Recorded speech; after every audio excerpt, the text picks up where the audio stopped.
An excavation at some mysterious ruins broke an ancient seal, causing a catastrophe for all of humanity. With that, a strange red mist spread throughout all the cities. However, other creatures mutated into terrifying monsters with bizarre powers, known as aberrations. And amidst the chaos, a man with a monstrous arm observes the destruction. Wherever these creatures went, they left only cities in ruins. Fear spread like a plague, with the monsters hunting down the survivors. Trying to fight back, the humans used military force against the creatures. A massive explosion goes off in the middle of the city, but it didn't seem to do any good. Back in the present, the young man is surrounded by monsters and shouts for Xiao Shu. The beasts growled back, preparing to attack. His eyes glow red as he desperately screams, asking where she is. Then, filled with rage, he charges at the monsters, cutting them all down. His hand is completely transformed into a powerful, red claw. Alone again, he looks around amidst the city's destruction. With a somber look and glowing eyes, he whispers her name again. He continues to wander aimlessly through the rebel, still calling for Shu. In doing so, he steps on something on the ground and realizes it's a doll. The young man kneels upon recognizing the toy and calls her name again.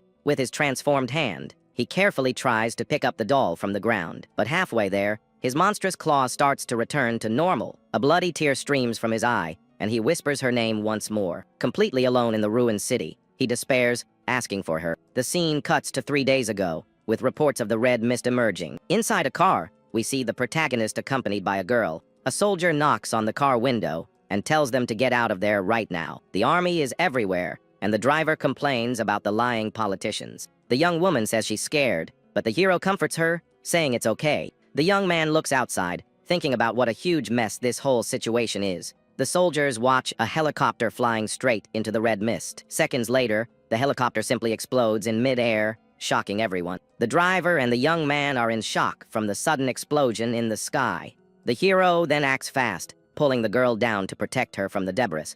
A car is struck head-on, flipping violently in the middle of the chaos. With a dirty face, the protagonist shouts for his parents, asking if they are okay. Inside the car, the father says his leg is trapped while the mother coughs in confusion. Desperate, the father yells for them to get out of the car as fast as possible. The man tries to get out, but his leg is completely stuck in the wreckage. With that, the boy pulls his sister out of the car to safety. He tries to open the door, but his parents tell him to take his sister and leave. His mother insists, and holding his hand, tells him to go right now. Smiling sadly, they ask their son to take good care of Xiao Shu. Suddenly, a beam of red energy strikes the car, causing a massive explosion. From the flames, a wolf-like creature emerges with glowing red eyes. The young man grabs his sister's hand and runs, while she screams for their parents. And in the sky, a giant dragon, like monster, flies over the destroyed city. The two siblings look back in horror at the explosion that hit their parents. The girl sees a monster attacking someone else, and screams desperately for help.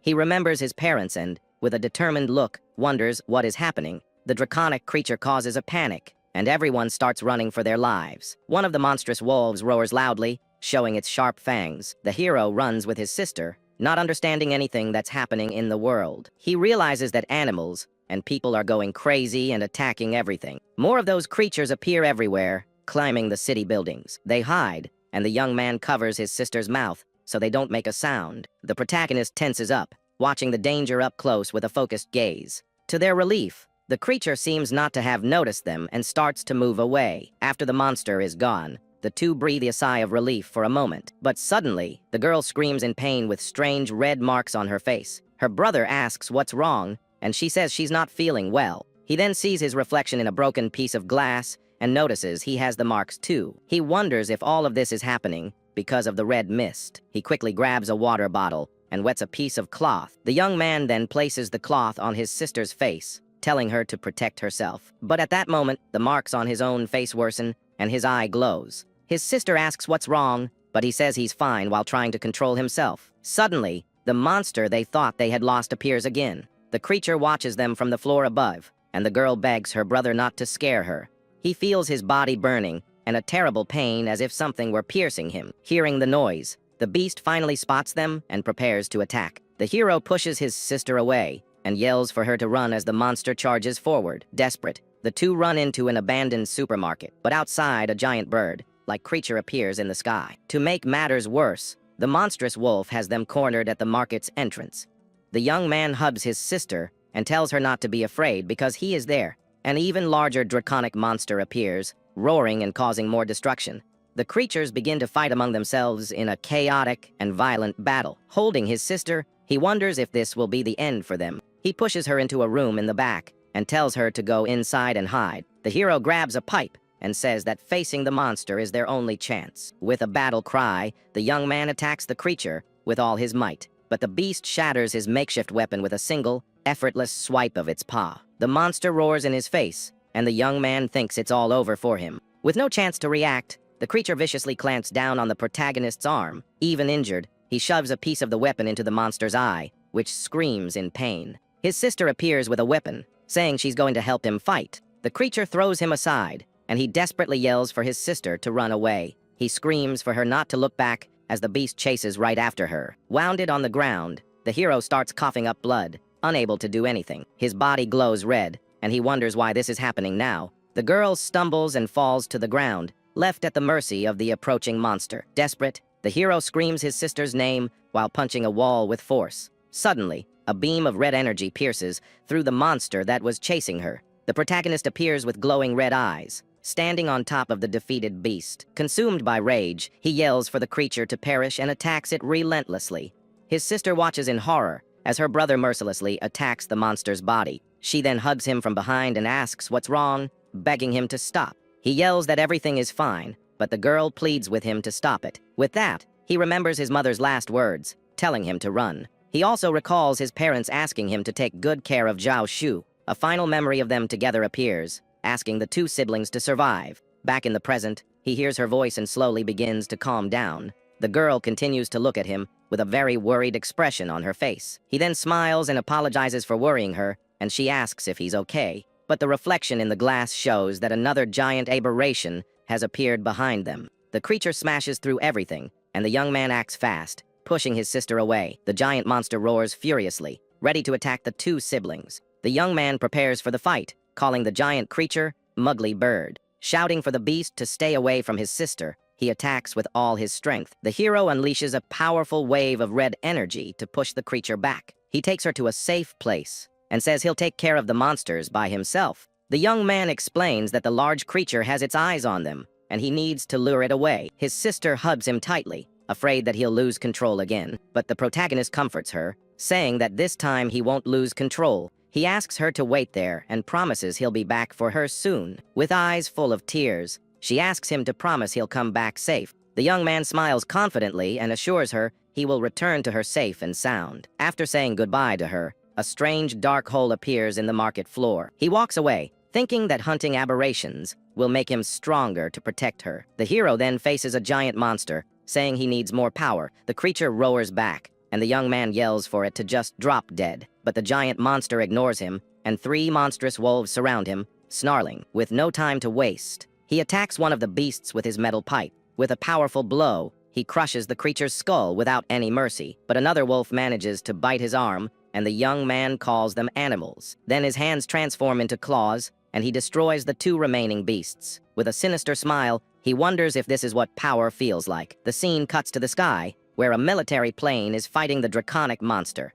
The giant creature lands and faces the young man, who is surrounded by other monsters. Confused, he looks at his transformed arm, wondering what happened. Suddenly, a missile comes flying at high speed in his direction. His sister comes out of her hiding spot worried, but he yells for her not to come out, and in the next instant, the missile explodes, causing enormous destruction. Near a crashed plane, someone reports that there are still survivors there. A soldier sees his injury and says to leave him because he's already infected. With that, other soldiers ignore the young man, take only the girl with them. They put her in a helicopter and say that the monsters will be back soon. As the helicopter takes off, the hero's transformed hand reaches out for it. Amidst the flames, the girl stares at him and asks why he didn't save her. She screams in despair as she is consumed by the fire, and he tries to reach her. His burning body transforms, and he screams his sister's name in desperation. Suddenly, the protagonist wakes up startled, as it was all just a nightmare. He laments having the same dream and wonders, where she has been for half a year. Now on his feet, he is relieved that his secret hasn't been exposed to anyone. He remembers searching for her in every shelter, but couldn't find her. To find her,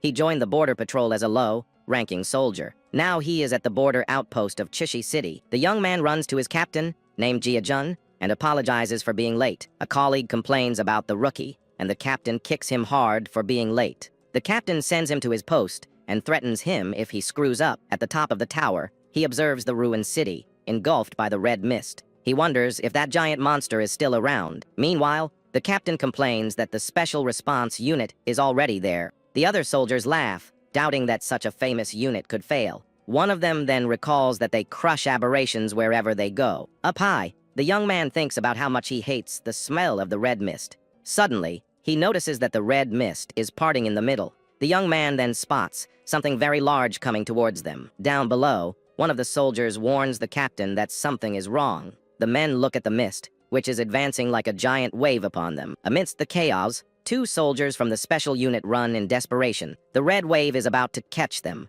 and the captain yells to fall back. But the mist hits one of the soldiers, and the captain orders everyone to retreat. Before he can react, the captain is pierced from behind by a sharp tail. A giant creature glares at him, and he realizes his end has come. From above, the hero watches the panic and the screams of the fleeing soldiers. Without a second thought, the young man jumps from the tower into the middle of the chaos. A monster shoots a beam of energy, but the young man manages to defend himself. With his transformed arm, he defeats a creature and counts it as the first one. At that, an even larger monster roars and charges at the protagonist. The young man dodges and defeats another monster, counting it as the second on his list. He then uses his claw to absorb the energy of the defeated creature. With this, he feels he has become stronger and wants to absorb even more power.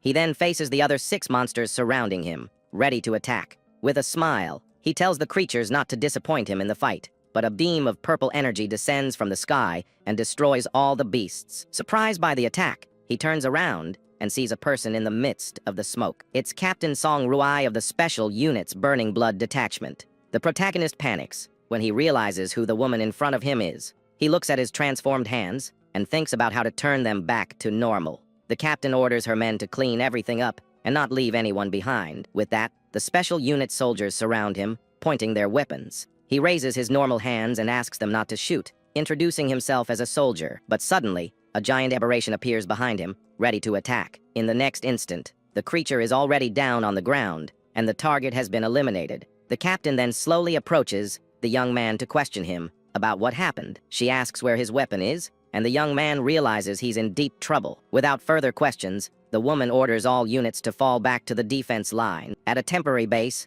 a soldier prohibits anyone from entering without permission. Song Rui analyzes a report with 37 casualties at the outpost. The protagonist gulps and tenses up, waiting for what's to come. Tied to a chair, he asks why he's being detained if he was also a victim. She confronts him, saying he abandoned his post for 2 hours without permission. Trying to get out of it, he claims he was just taking a nap in the ruins, but a soldier accuses him of always being late and being covered for by the captain. With a furious look, the hero threatens his colleague not to frame him. Song Rui observes the scene and concludes that the patrol team has a lot of problems. Meanwhile, in a hospital, Captain Jiajun sneezes, all bandaged up in bed. The woman shows his file and finds it strange that a rookie survived the attack. He lies, saying he ran a lot out of fear, and that's how he managed to escape. She then asks why he enlisted if he's so afraid of passing on. In his thoughts, he reaffirms his goal of finding his sister, Xiao Shu. For half a year, he avoided everyone and searched for her in every ruin and settlement.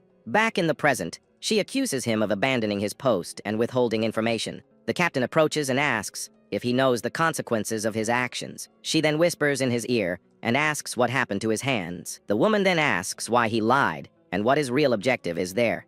But suddenly, a strong tremor begins to shake the entire structure of the place. She thinks it's an earthquake, but the young man recognizes that familiar feeling. The young man stands up and shouts for everyone to run, because a horde of monsters is coming. With a smile, she asks if he's trying to escape right in front of her. With an electric strike, the captain throws him to the ground with force and immobilizes him. The other soldiers are shocked by her strength and ask her to take it easy. With the impact, the floor collapses, and everyone starts falling into a dark hole. Everyone falls into an underground cavern and wonders where they are now. Still handcuffed, the young man realizes they've fallen into an underground place. The woman orders one of her men to light up the area, because it's too dark. A soldier accuses him of being a disaster, and the hero says they can argue later. With that, the soldier turns on a bright light to illuminate the dark cavern. The light reveals a giant labyrinth made by aberrations, and the man gets scared. The captain sees her weapon on the ground and tells everyone to stay calm and check their gear.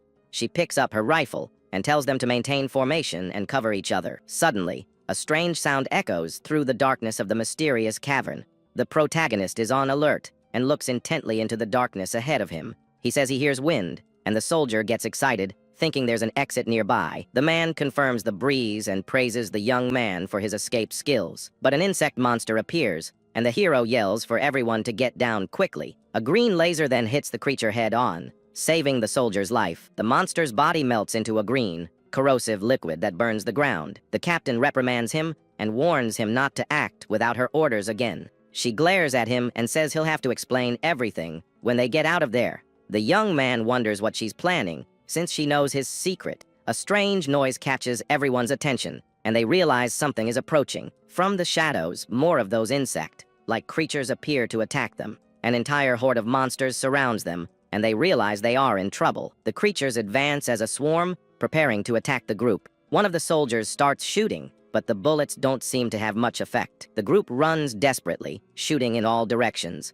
trying to escape the horde. The woman yells for him not to stop running, while eyeing him with suspicion. To everyone's surprise, the swarm of monsters suddenly stops advancing.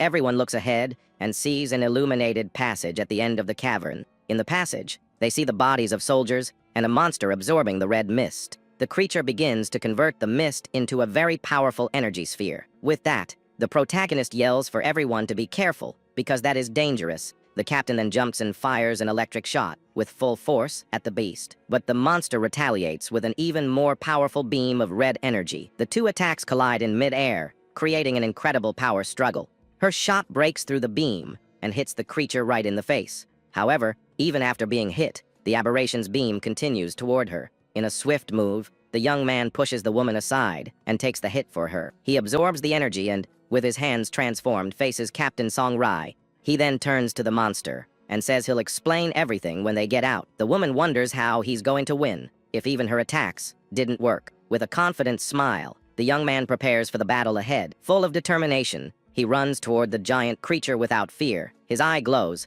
and he realizes the monster is a dominator class. The hero lands a powerful punch and wonders how strong he'll become if he absorbs it. But the impact throws him back, and he notices the creature's resilience. He is impressed by the monster's toughness, as it didn't even get a scratch. With its armored body, the beast looks like a giant and powerful war tank. The aberration attacks with its tail, but the young man manages to dodge the blow. He realizes the monster is very slow because it focuses everything on its defense. With a dark look, he says the creature is nothing more than a moving target. The other soldiers shoot, but the bullets ricochet off the beast's armor. Now, the young man who always ran from danger is charging at the monster. His colleague is in shock and wonders who he really is. The captain makes up a story, claiming he's a secret government experiment designed for combat. The soldier is doubtful, but she confirms the story to protect his secret. Vice Officer Lin Yongji wonders if this is true or if she's hiding something. The man recalls the mist incident, and she says she will investigate the young man.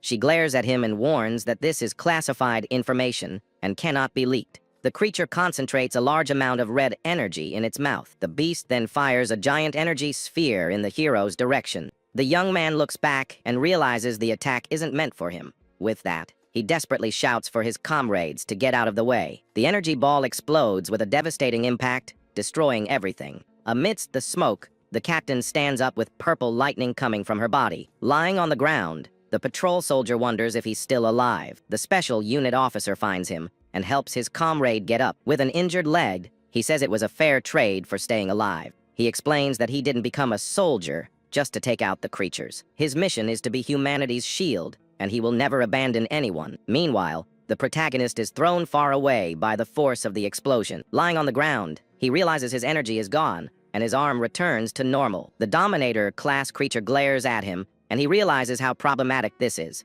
The monster roars furiously, preparing to attack the fallen hero. But suddenly, a purple bolt strikes the creature, catching its attention. From the ground, the young man looks to the side and whispers the captain's name. The woman says he can't pass on because he still has a lot to explain. After being hit, the creature starts to let out a strange and unsettling laugh. The captain is shocked to realize the monster is laughing at her attack. From the caverns, A red mist begins to flow towards the creature. The mist is then absorbed into the monster's wounds and begins to heal it. She realizes the creature is going to heal itself and cause the mist eruption. The woman yells to fall back, but the hero says the monster has to be taken down. He explains that the monster can't move, and this is their chance. The captain warns him that if they fail, he could end up perishing there. The young man says he has faced his end many times, and one more doesn't matter. With that, she agrees to the plan and says they only have one shot. She will use all her power to break open its armor, and he will destroy its brain. With her sights locked on the monster's head, she prepares for the attack. The captain gives the signal and fires with full force as the hero charges forward. The electric shot blows apart the head armor, and the young man celebrates their success. With a clear path, he leaps to deliver the final blow to the furious creature. But green tentacles shoot out from the wound and grab the young man in mid-air. The tendrils close up, protecting the beast's brain from any attack. Song Roy watches the scene in shock, wondering if their plan worked. A wave of green energy then violently throws the protagonist far away. Suddenly, a giant spike pierces the monster, and the captain screams his name. The woman runs to the young man's body on the ground to see if he's okay. Next to him, she finds a strange object that looks like a photograph. She picks up the photo, while the young man holds a crystal that came from the monster. The crystal then begins to glow and fuses with the fallen hero's hand. In his mind, he sees himself in a strange place and can't control his body. He understands he has been completely transformed and wonders if this is his end. A part of the DNA chain then begins to glow intensely in front of him. The crystal fuses to his chest, and to his surprise, he can move. Back to normal, he feels something different inside his chest. He recognizes the monster's crystal and wonders how it got there. Suddenly, the object in his chest begins to absorb the red mist. He understands that the crystal prevents him from losing control by absorbing the mist. Now he can absorb the beasts and evolve without fear of going crazy. But he realizes the crystal has a limit and is about to overload. With the crystal overloaded, the young man has an idea to use the energy. He remembers the beast used the mist and plans to absorb all the energy. The scene cuts to the young man lying unconscious in a hospital bed. His eyes glow red, and the mist around him grows more intense. He then shouts for the mist to gather and condenses it into a red sphere. The captain enters the room and sees him controlling the mist with his hand. He throws the energy sphere and yells for the woman to get out of the way. The energy hits a building outside, causing a massive explosion. The scene flashes back to 5 minutes earlier in a large hospital building. In the hallway, the captain talks to a soldier about the injured vice officer. In the room, the injured man questions the woman about the young man's identity. She says his case is top secret and tells him to focus on his recovery. The woman then informs him that she has requested his transfer to the logistics sector. With that, she warns that she will report everything to her father, the chief of staff. Injured, the woman freezes his communication privileges and restricts him. Outside, she asks a soldier where the protagonist is hospitalized. With that, the two arrive at the door of room 314, where he is. The captain orders the man to stand guard and not let anyone enter the room. As soon as she opens the door, she sees the hero about to launch the energy sphere. The woman is shocked by the scene and desperately screams the young man's name. He then launches the energy and yells for the captain to get out of the way now. In a swift move, the woman dives to the floor to dodge the attack, but the energy sphere hits the soldier, who was outside head-on. The attack goes through the building and hits another building in a massive explosion. From his room, the vice officer sees the destruction and is shocked by the young man's power. Lying on the ground, the soldier complains about his bad luck and screams for help. Terrified, she recognizes the attack and wonders how he's using the monster's ability. With a serious look, she says the protagonist owes her a lot of explanations.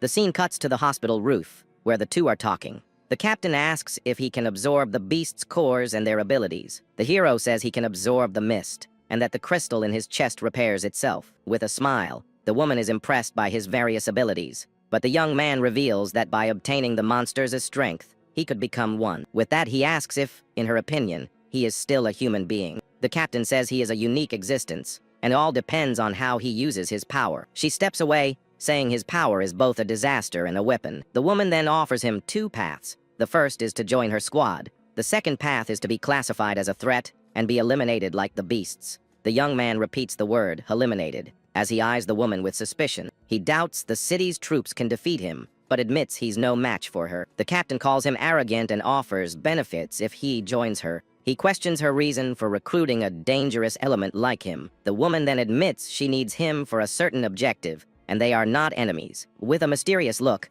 the captain answers his question with a maybe. She hands him something and says he can think of it as a transaction. To his shock, it's a photo of him with his sister, and he asks how she got it. The woman offers to use her intelligence network to help him find her. The hero then thinks that with a higher rank, it would be easier to investigate. He accepts the deal but says, since she needs him so much, he has one condition. With a smile, the young man asks for a raise, explaining he spent all his money looking for his sister. The captain approves him as a soldier with the highest salary and tells him to get going. The young man agrees and says he will handle the transfer to the new team. But suddenly, he stops as if he remembered something. The woman informs him that she paid for the hospital damages and will deduct it from his salary. In her thoughts, she remembers a man and promises to find a way. He grumbles about having to pay, while she thinks about her instincts. The woman believes he is the key to turning an aberration back into a human. The scene cuts to the city patrol team's garrison building. A soldier sees him and is surprised that he is also going to the special unit. The colleague says they can help each other now, since the captains admire him. The protagonist tries to remember the man's name, but has never paid attention to him. The soldier waves and lets him know that Captain Gia is fine and is right over there. The hero looks to the side and sees a group of soldiers gathered in a circle. A red-haired man is taunting Captain Gia, who is on crutches. The defense captain, Zhang Shai, kicks him and humiliates him in front of everyone. The hero's colleague gets angry and charges at the men to defend Gia, but the soldiers knock him down and pin him while he shouts for the captain. Zhang Shi grabs Gia by the collar and threatens him, telling him to lick his shoe. With a malicious smile, Zhang Shi threatens to break the other soldier's arm. Captain Gia becomes enraged by the taunt and clenches his teeth in anger. To protect his man, the injured captain begins to kneel on the ground, but the protagonist stops him and says he doesn't have to do that. The young man says the captain helped him a lot, and now it's his turn to repay the favor. He then faces the men and says that no one is going to touch Captain Gia. Zhang Shi's goons are furious with the rookie's interference. With that, they all charge at the hero with pipes to attack him. With a focused look, the young man prepares to face the group alone. In an instant, he takes down the first man with a precise kick and counts it. The second is hit with a direct punch to the face before he could react. Dodging with agility, he lands a blow on the third goon in the group. The fourth and final man is hit by a powerful elbow strike to the stomach. With the force of the impact, the man is thrown to the ground, cracking the concrete. In a matter of seconds, all of Zhang Shi's men are defeated. The enemy captain is shocked at how quickly the young man defeated everyone. Angrily, the man points a weapon and threatens the protagonist for challenging him. The hero smiles confidently, and the bullets simply deflect off his body. In the blink of an eye, he appears in front of the man and grabs his weapon. With his new strength, the young man crushes the pistol with just one hand. He says the bullet's speed is nowhere near that of his captain. Desperate, the man pulls out a knife and tries to stab the protagonist with it. But the young man catches the blade with his hand effortlessly and glares at him. He grabs him by the neck and asks about the humiliation of his captain. Terrified and out of breath, the man struggles to break free, but to no avail. With the enemy in his hands, the hero says it's his turn now. The young man then starts slamming the man's head on the ground mercilessly. Zhang Shi lies unconscious on the ground in a small concrete crater. The other soldiers are shocked that he deflected bullets and crushed the weapon. The protagonist looks at his hand, surprised by his enhanced physical strength. The terrified soldiers call the hero a monster and run away in fear. His colleague then approaches and says he looked like a god of war while fighting. Captain Gia thanks him, but the young man says this isn't what he should be doing. Worried, the captain fears the city's defense team will come after him, but the young man calms him down, saying they are now part of the Special Response Unit. The scene cuts to the temporary base of the city's Special Response Unit. Inside, the captain informs him that she has already sent his application to headquarters. She then shows the approved application form for the final assessment. He asks if he's an official member yet, but she says the real test is coming now. The woman informs him that he needs to go to the headquarters in Hoching for the test. Confident, the hero says that with his strength, passing won't be a problem for him. The scene cuts to a military convoy heading towards Hoching City. The armored vehicles speed down the city's busy highway. Inside the car, Song-ri explains that Hoching is the capital and the unit's headquarters. The young man asks how the ranks are determined and teases his friend's weakness. The soldier gets annoyed by the taunt and says at least he can take a beating. The captain explains that his friend is going into logistics and doesn't need a combat test. The colleague brags that the logistics team fights alongside them too. He begins to explain that people with special abilities are called warriors. and the aberrations are classified into 5 classes, from weakest to strongest. The warriors are also classified into ranks that correspond to each aberration. The protagonist listens intently and asks about core affinity. His colleague explains that humans awaken powers from beast cores. Song Rai adds that affinity affects the number of abilities awakened, and those who can't connect with a core can only reach rank E. Suddenly, the convoy is forced to stop due to an unexpected roadblock. A man in uniform approaches and says they need to take a detour from there. But the hero notices a car with a strange symbol passing through the blockade. The captain finds it odd and wonders what the Green Vine group is doing there. 1 hour later, at the entry assessment site, several recruits are gathered. The examiner, Lin Yongson, says that everyone there must follow the rules. He warns that he will not tolerate favoritism, and only the strongest will remain. With a shout, the man announces the start of the recruits' first physical assessment. In the first test, the protagonist stands out, running 100 meters in 10 seconds. In the second test, he lifts 500 kilograms with just one of his hands. In the striking power test, he lands a powerful punch on the measuring machine. The impact is so strong that the machine breaks and displays an error message. 10 minutes later, the hero turns in the results from all the events. The examiner confirms and announces his final score of 198.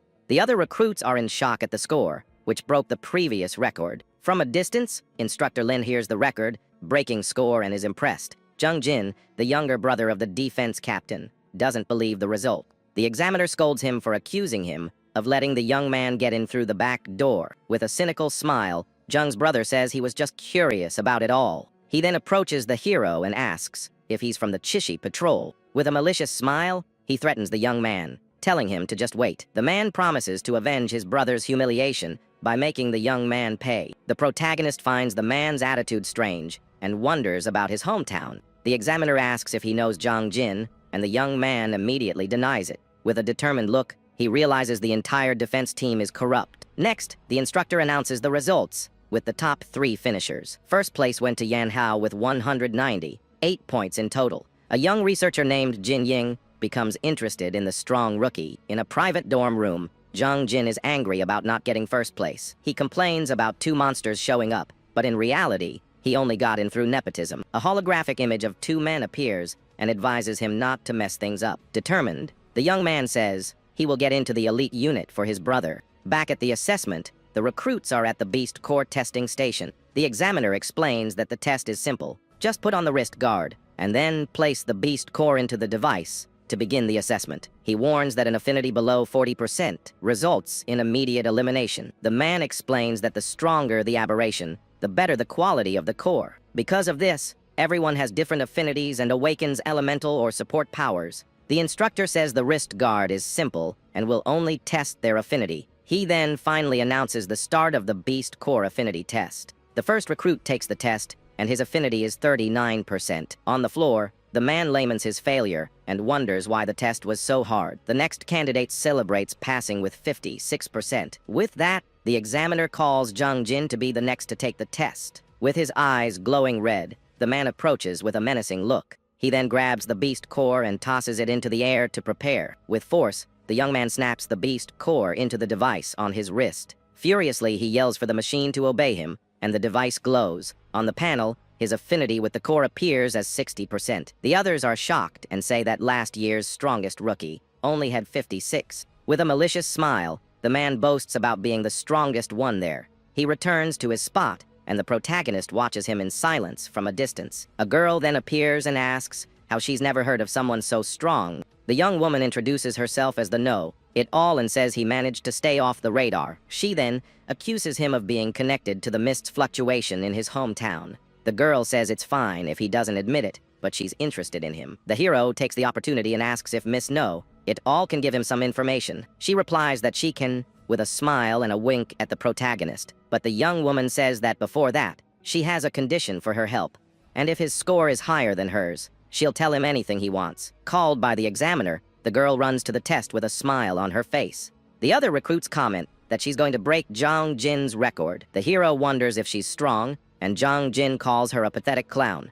In front of the device, the young woman named Jin Ying prepares for the test. With a confident look, the girl places the Beast Core into the equipment. With a confident look, the young woman yells for everyone to watch her test. On the panel, her affinity is 70, 8%, shocking everyone. With a victorious smile, she gives a thumbs up to the crowd. The girl brags about breaking the record, leaving Jung Jin irritated. Furious, Jung Jin vows to get revenge, and the examiner calls the last recruit. The young woman asks if he feels the pressure, and the young man thinks she's very strong. Determined, the hero says he will win the bet to find Xiao Shu. He picks up the black core, and thinks its rank is at least C class. The young man places the core on his wrist, and wonders what his affinity will be. He then prepares to see his full potential with the device. On the panel, rank C appears, and everyone is shocked by a leader's level, but the screens show an error, and everyone wonders what the affinity was. To everyone's surprise, his affinity with the core was 0%. With a huge smile on his face,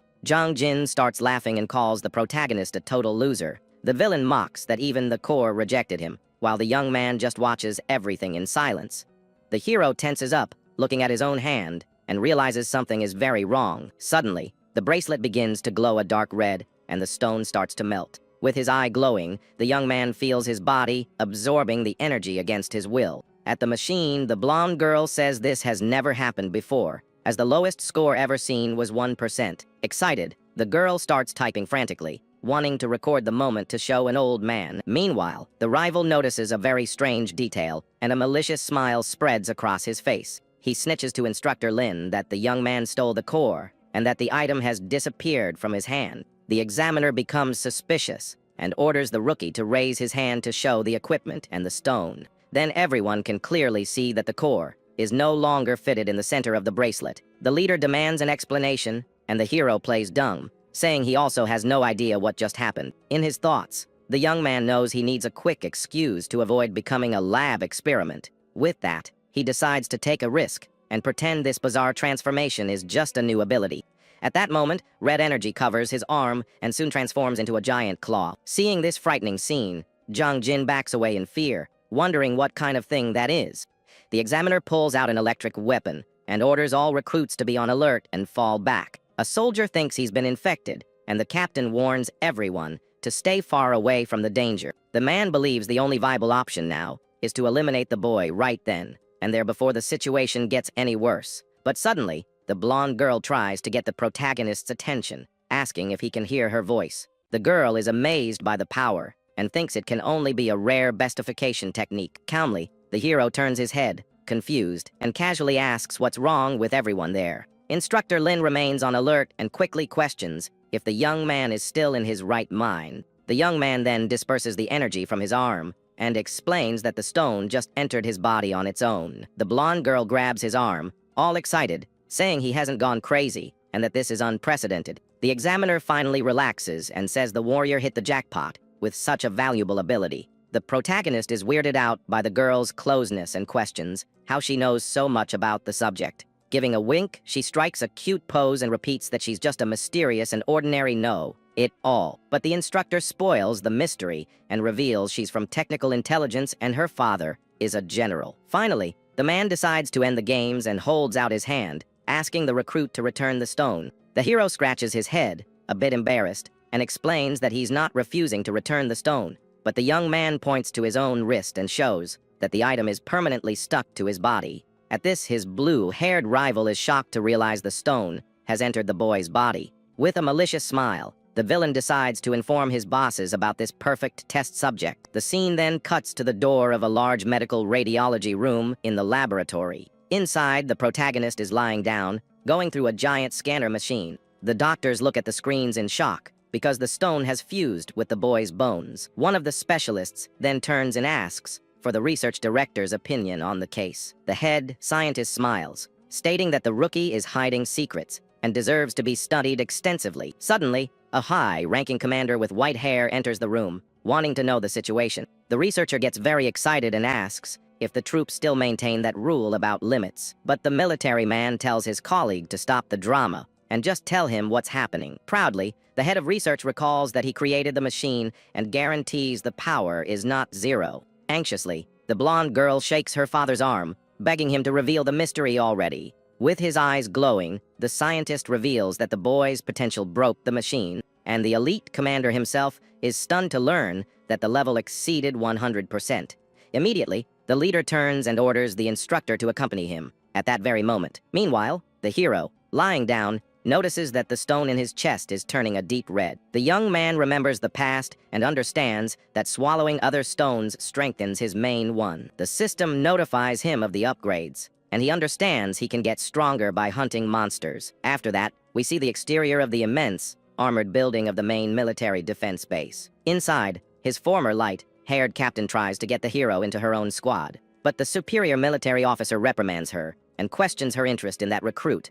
Desperate, the woman reveals that he is her father and says she can't break her promise to the boy. Sternly, her father coldly replies that the rookie has already been assigned to another official team there. The old man forbids his daughter from fighting with her colleagues over a soldier and tells her to get back to work. Quite upset, she agrees but vows in her thoughts that she will find another way. Right after, we see the barracks dormitories as someone shouts for our protagonist. His blonde friend comes running, very excited, with a partner mission assignment for the two of them. Confused, the warrior blinks, not understanding anything, and the system confirms he's in the elite squad. In the briefing room, the instructor explains that today's mission is just to scout the location and assess the danger. With a confident smile, the blonde girl assures them that data collection is her specialty, and she's ready to help. Afterwards, the soldiers set out in a convoy of armored cars, following a dirt road. Inside the vehicle, the driver warns that the low-level nest has very confusing tunnels inside. The girl warns about the venomous iron bees, and the protagonist thinks sending several cars is an exaggeration. Surprised by his comment, the driver informs him that these creatures are not simple honey bees. Looking out the window, the hero notices dozens of small black dots flying across the sky and is confused. In reality, the dots are giant insects, and the girl panics, realizing they are the scout class. Desperate, the soldier tells everyone to hold on tight as he yanks the steering wheel with all his might. At that moment, the armored car brakes sharply to dodge several spikes falling from the sky. Terrified, the blonde girl warns that the vehicle's armor won't withstand the strong attack from those beasts. Determined, the young man says he will deal with the swarm outside, wanting to test his new combat power. Using his strong red energy, he simply rips the vehicle's door off with his bare hands. Holding the door like a shield, he tells his allies to hide and jumps out of the car. With a powerful leap, the warrior smashes the insects in mid-air using the door, which is covered in his red aura. Shocked, the driver wonders what kind of crazy power that is to use a door as a weapon. The girl remembers the past, realizing his aura can also cover and transform objects. Very excited, the scientist jots down data, noting that he can turn anything into a weapon. Suddenly, an extremely powerful green beam hits the hero's makeshift shield during the fight. Withstanding the impact, the young man notices that the green spike almost managed to pierce his entire defense. Spotting a dangerous and hidden shooter, he tells the blonde girl and the driver to find cover. Immediately, the two of them run to protect themselves behind a large rock near the mountains. Just then, a heavy-set soldier approaches, revealing that the bees in that nest are terrified of fire. But before he can attack, the man is suddenly pierced by the deadly green spikes. With that, the fuel tank on the soldier's back leaks and causes a huge explosion in the area. Protected by the shield, the hero looks to the side and finds the insect that shot the green spikes. Analyzing the beast on her tablet, the girl is terrified to see it's a hound, class queen. She despairs, realizing that military intelligence failed, as that nest is a high danger zone. Slicing through the normal bees, the hero says he'll focus on taking out the leader and asks for his friend's help. Accepting the dangerous plan, the blonde girl activates her powers, creating a strong gust of wind around her. With that, the girl activates her elemental power, summoning a great windstorm. The strong winds toss all the monsters into the air, completely disorienting the enemy bees. Seizing the opportunity, the hero charges forward with his shield towards the beast's large nest. With his eyes glowing intensely, he focuses his energy and soon finds the main target hidden there. At that moment, the monstrous queen prepares to fire another of her poisonous spikes from her stinger. But the warrior quickly rips off his jacket and begins to cover it with his strong red mist. Surprisingly, the molded clothing takes the form of a long, giant spear, resembling a lethal drill. Then, with a very strong stomp, he shatters the rock on the ground and gets a huge boost for his attack. The young man then leaps high into the air, with the improvised weapon aimed directly at the monarch of the beasts. Using all of his tremendous strength, the protagonist hurls the sharp weapon, and the spear cuts through the strong winds. The launched attack is so fast and brutal that it creates a large, luminous trail tearing through the air. And as expected, the precise strike pierces the full creature's body head on, with no chance of escape. However, the young scientist is astonished to see that the perfect attack caused no apparent damage to the beast. She wonders, quite startled, how a simple, inferior creature from that nest could have such armored defense.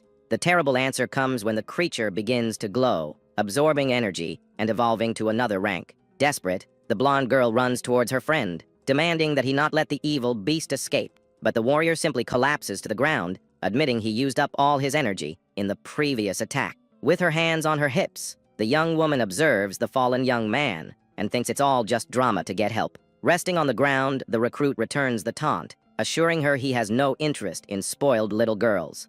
With a smile, she sits down next to her ally, offering a small piece of chocolate to replenish his strength. The rest of the military team then approaches, securing the area to set up a defensive base. In peace, everyone can finally observe the immense and sinister, glowing structure of the nest in the landscape. Looking at her device, the young woman confirms that the toxicity level of the place remains extremely low and safe. Excited, the blonde girl climbs onto the car and proposes they exterminate the beast right now, taking advantage of its current injuries. The scene pulls back and cuts directly back to the immense military base in the large capital city.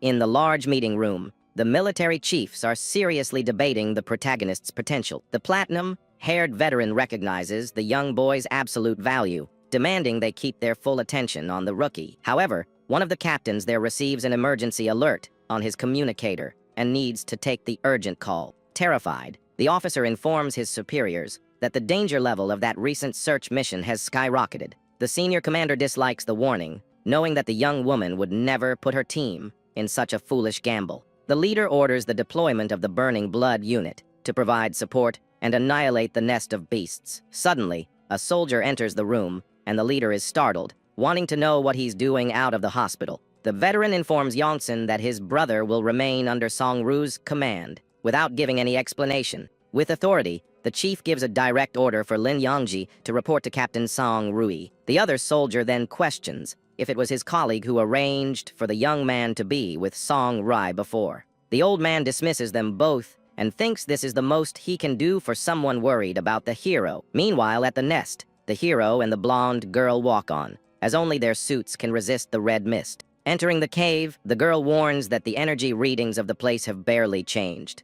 Worried, the young woman warns that if the queen evolves to the suzerain class, things will get much harder. But suddenly, the young man shouts for her to stop, and the young woman is confused, not understanding why. A giant creature then bursts from the ground, right in front of them in a surprise attack. The beast reveals itself as the Bee Queen, which has evolved into a monstrous suzerain class. The scientist is shocked, as the red mist there shouldn't have been strong enough for this evolution. To make matters worse, even the other venomous bees seem to be much stronger.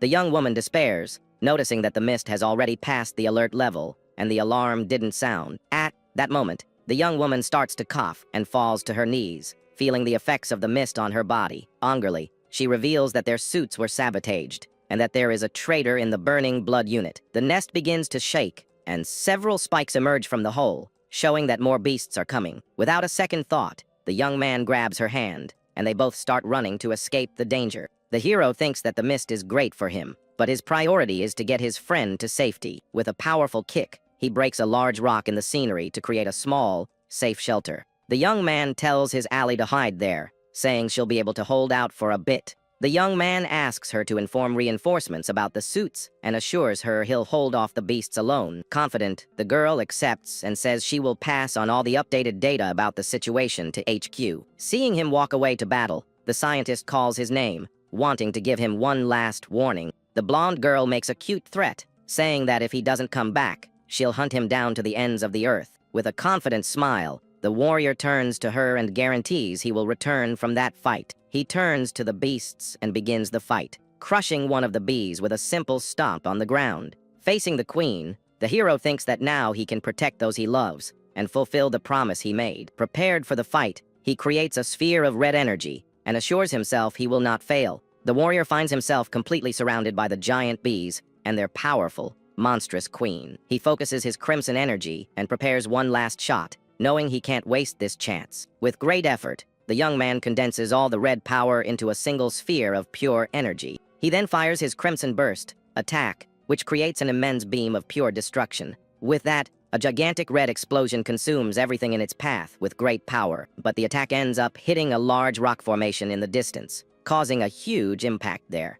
When the dust settles, the young man looks ahead, wondering if his attack actually worked. Suddenly, the protagonist notices the strange red mist forming around his own feet. To his surprise, all the creatures are still alive, their eyes glowing in the darkness of the smoke. With a shocked expression on his face, he can't believe his strongest attack had no effect at all. The scene flashes back 3 minutes, and we see the blonde girl fixing her device, confirming it was sabotaged. With a tool, she adjusts the equipment and says that now it will measure the mist properly. The device triggers a danger alert, and she is shocked because the reading is double the alert limit. The explosion from outside then hits her shelter head on with great force. Hiding, the girl looks out of the cave, wondering what that loud explosion was. The young woman realizes that the explosion only made the situation worse, making the poisonous mist even denser. She understands that the beasts evolved quickly by absorbing the mist, and even the scouts became hound class. Back in the present, the hero begins to fight the evolved bees using his bare fists.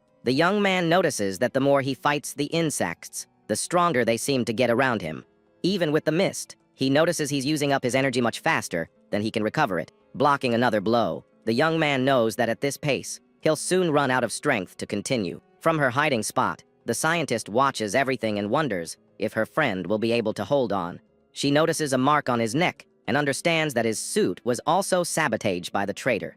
Looking at the meter, the young woman sees that the contamination levels around him won't stop rising. Desperate, the blonde girl realizes the readings keep climbing and that he's about to lose control. Determined to help, she creates a sphere of wind and says she needs to disperse the mist around the young man. With a swift motion, the girl launches her wind pressure bullet technique in his direction. The wind attack hits its target and begins to spin, creating a vortex that pushes the red mist away. With a thumbs up, she yells for him to seize the chance and attack right now without hesitation. The protagonist seems to activate some kind of device in his hand to detonate something with a click. The gust of wind hits him, and he is confused, not understanding what's going on in the middle of the fight. Shocked, the hero curses under his breath when he realizes the unexpected attack came from his own ally.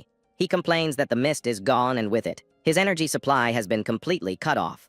Seizing the opening, the monstrous bees prepare to attack the weakened warrior. The creatures then fire a shower of poisonous green spikes towards the young man. With no energy to defend himself, the protagonist is hit head on and thrown hard against the ground. The spikes strike him squarely, and the venom begins to paralyze him completely as he falls. Suddenly, more spikes fly in his direction, while he is still recovering on the ground. The warrior knows he won't be able to dodge the attack in time and prepares for his end. But by surprise, Assistant Lin appears and uses his own body as a shield to protect him from the blow. The spikes pierce the soldier's back, and the hero is in shock seeing his ally sacrifice himself. The protagonist screams the assistant's name, completely stunned by the man's sudden appearance. Lin is a strength-type warrior and tells the young man to focus on the fight, as the battle isn't over yet. The two of them then get up and stand side by side, ready to face the approaching swarm of beasts. Unexpectedly, a powerful purple lightning bolt cuts through the air and destroys several bees at once. Captain Song Rai appears with her electric rifle, and the hero is startled by the arrival of reinforcements. Confused,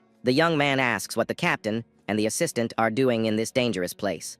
The white-haired woman explains that she received direct orders from headquarters to provide support. With a battle cry, the captain orders all units to advance and finish off those insects. At that moment, several elite soldiers storm the nest, ready to begin a total massacre. The leader orders Team A to use flamethrowers and Team B to provide cover with medium range fire. She then orders Lin and the protagonist to fall back and regroup with the rest of the troop. But the monstrous queen prepares her glowing stinger to fire a final, desperate attack. A super fast red beam is fired, and one of the soldiers shouts for the assistant to be careful.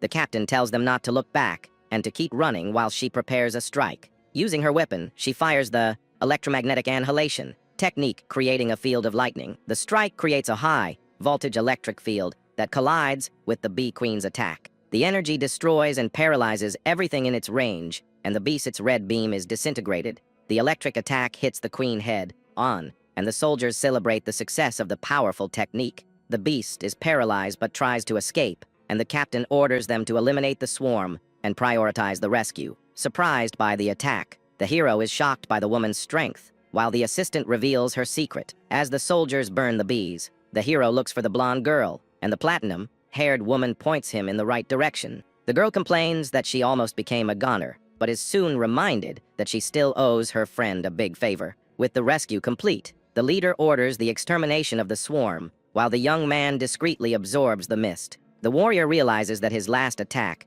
failed against the queen and understands he needs to try again. With his red eyes glowing, he is relieved to have recovered all the energy he spent there, but suddenly, the young man hears a very strange noise and turns his head, startled by the new situation. The captain and the rest of her troop are also in complete shock. As they look in the same direction, the monstrous bee queen begins to absorb all the smoke from the nest, creating a massive hurricane. The soldiers panic, realizing the beast is undergoing an absurd and terrifying evolution. The scientist checks her device, terrified, noticing that the danger level there is about to exceed the limit. At that moment, the creature emerges from the smoke, revealing its new, dark form with large red eyes. To make matters worse, a large swarm of smaller beasts appears, surrounding the entire troop from all sides. Determined, the warrior advances alone and tells the troop to handle the swarm while he takes down the queen himself. Impressed by the young man's bravery, the platinum-haired woman agrees and immediately orders her men to provide support for him. Several energy shots hit the beast in the air, while the hero understands he needs to deliver a fatal blow. With a very swift leap, the young man uses his crimson claws to unleash furious slashes against the creature. But the young man realizes that just using those claws won't be enough to win the battle. At that instant, the evil creature gathers power and spits a destructive sphere in our hero's direction. The brutal blow causes a massive explosion, throwing the boy at high speed back to the hard ground. Without losing his balance, the warrior lands safely and lifts his face, very curious to see the damage caused. But the answer soon arrives as an immense, sharp spike flies out from the smoke of that large attack. The young man dodges and understands that firing pure power is useless. He urgently needs a good, lethal weapon. He then notices the queen's massive spike stuck in the rock and immediately gets a crazy idea in his head. Using all his strength, the warrior rips the sharp item from the rock and completely envelops it with his mist. The stinger transforms into a scarlet sword, and the hero leaps into the air, cutting through the wind in his path. Holding the heavy weapon with one hand, he focuses all his remaining energy to deliver his final attack.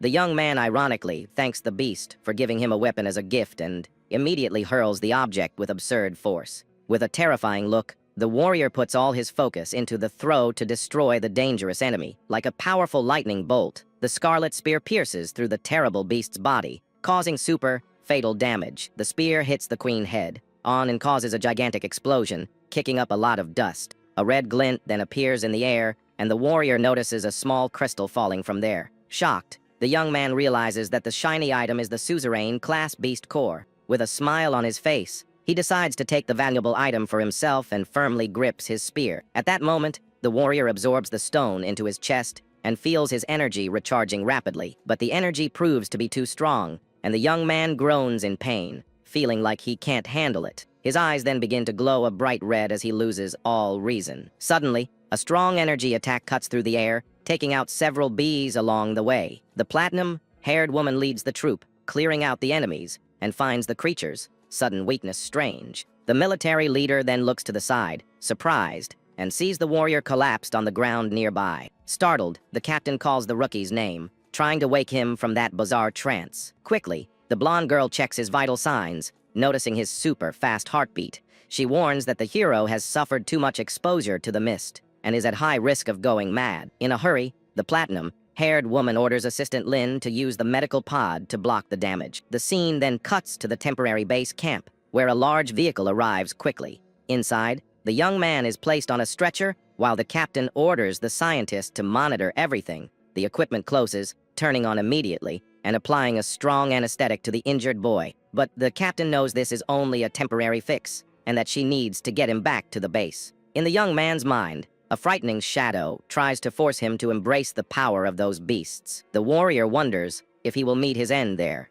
and remembers the people he loves and wants to save. He recalls the promise he made, and the smiling face of his beloved little sister. Memories of his masters telling him to live fill his head like a final warning. His little sister asks for his safe return as the dark shadow advances on him. Suddenly, the voices of his good teammates echo, asking him to wake up. The warrior bravely resists and shouts in the face of his own shadow, fighting for control. Gathering his strength, the young man breaks the chains of darkness, assuring himself that he must live. He then points forward, telling the specter to share that heavy responsibility. A strong red light emanates from the hero's body, shattering the entire mental seal to pieces. The young man then understands the absurd price of using all that evil and terrifying power. In the real world, the young man's mind remains trapped as the armored car flees the desert. Inside the vehicle, a driver complains that the sandstorm is too strong to drive in. The assistant mentions the ruins of an ancient city and suggests it as a temporary shelter.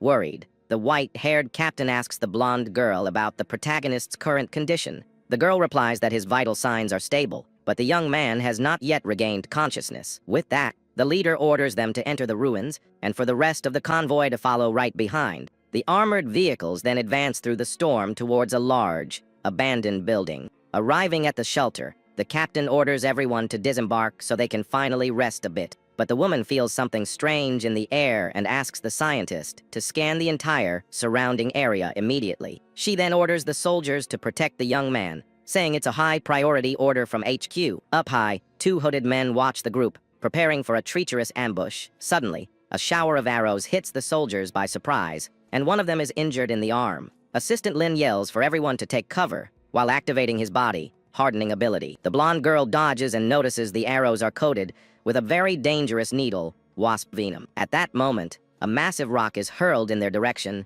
and the captain shouts for everyone to run. Using her electric power, the platinum-haired woman destroys the rock in mid-air before it hits the military convoy. With purple lightning surrounding her body, the woman prepares to face the unknown enemies. The assistant uses his own body as a shield to protect the scientist from the debris falling from the sky. More hooded figures appear and shout not to let anyone escape and to steal all the items. One of the mysterious enemies then throws several glass bottles towards our soldiers. The bottles explode, releasing a green smoke, and the captain wonders what kind of attack it is. The captain covers her mouth and warns that the paralyzing gas came from a Dominator-class beast. With that, the hooded men advance, shouting for their allies to attack all at once. A brute with a giant axe charges at the platinum-haired woman, wanting all of her items. But the woman uses her purple energy to block the blow and tells the enemy to get lost. The strong electric attack throws the big guy far away with a very violent and powerful impact. Suddenly, a chain with a hook is thrown and latches onto the pod, where the hero is resting. The military leader falls to her knees, feeling her entire body completely paralyzed. The bandits then pull the chain, excited, thinking there's a great treasure in the metal box. Desperate, the blonde girl runs towards them and shouts for those men not to touch the pod. But halfway there, the girl is hit by a well-aimed arrow in her left leg. Lying on the ground, she calls the protagonist's name as the villains flee, taking the pod with them. Inside, the mark on the young man's chest begins to glow with a strong and intense red energy. The platinum-haired woman crawls to her friend, feeling like a failure for letting them take the hero. With her hands on the wound, the young woman breaks the arrow in anger and says she needs to endure it to help. The scientist finds it strange that the enemies already knew their route and had prepared a perfect ambush. The assistant reports that most of the enemies have fled and that they must have used an underground route. Soon, a soldier finds an abandoned elevator, which is likely the entrance to the Hediot. The captain orders everyone to prepare for combat, as the main objective is to rescue the young man. With the troops assembled, the woman assures them that failure is not an option, and everyone agrees with her. At that moment, the vehicle's driver asks to join them on the dangerous rescue mission. He insists, saying the protagonist is his best friend and he can't just wait around. The leader reluctantly agrees and tells the driver to stay close to her so he doesn't get hurt. Meanwhile, the bandits complain about the pod's weight, and one of them shouts to get out of the way. With his eyes glowing red, the villain's leader raises his axe to open the box. But his powerful strike with the heavy weapon doesn't even manage to scratch the metal pod. The man complains that the box is tougher than a safe, and that not even their tools worked. A young blonde man approaches and guarantees he can open it, but to do so, they need to go downstairs. The second in command gets angry and warns that downstairs is a dead end, and that no one has ever returned from there. But the young man insists there's a key in the underground, and even proposes a small bet. Angrily, the other man grabs him by the collar, and the blonde proposes a deal to get out of there alive. Inside the pod, the protagonist wakes up and realizes he's in an enemy hideout. He notices his abilities and senses have been enhanced, and that he can feel everything around him. The system displays his new abilities, including the venom gland stolen from the bee queen. The bandits then reach an underground location with the giant skeleton of an ancient beast. The young blonde man points to the skeleton and says that is the key to opening the metal pod. Suddenly, a large explosion occurs and throws all the enemies far away with the impact. One of the villains yells to the chief, warning that the box just opened by itself out of nowhere. The hero then emerges from the smoke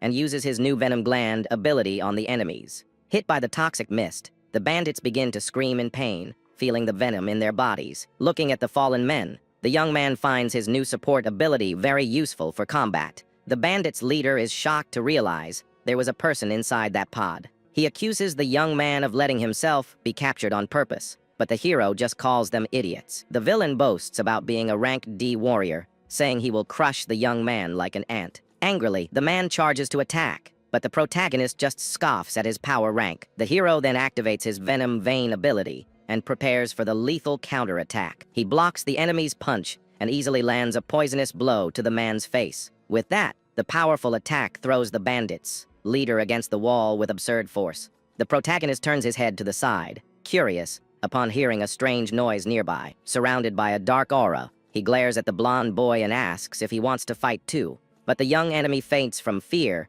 before he can even answer the question. The hero looks around and is impressed by the number of beast skeletons in that place and notices that the bones are damaged and that the monsters were forced to fight to the end. With his new senses, the young man can feel the captain's signals 10 floors above him. With a smile, he finds the woman impatient and breaks off a piece of the skeleton to use as a weapon. Meanwhile, the rescue troop fights the bandits who stayed behind in the ambush. Assistant Lin uses his hardening ability to block the shots and protect the team. He then charges forward and lands a powerful kick to the face of one of the enemies to knock him out. A soldier reports that the area is secure, but that there's no sign of the protagonist around. The captain notices claw marks on the wall and suspects there is a secret hideout in the area. The driver looks at the tracker and says the hero is just below, but the signal suddenly disappears. The platinum-haired woman panics, thinking the medical pod was destroyed, and the young man is in great danger, but suddenly, the warrior appears,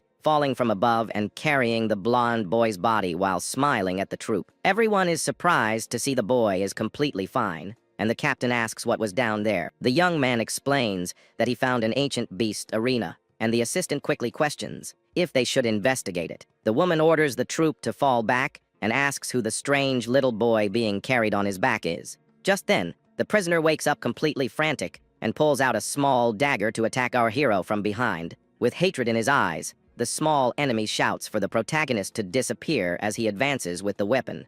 But the small knife fails to cause any damage to the warrior, only creating sparks as it hits his tough skin. The protagonist used his strong scale armor to protect himself, and the impact ended up breaking the fragile weapon. Glaring at the boy with a malicious look, the young man asks if he is so eager to meet his end.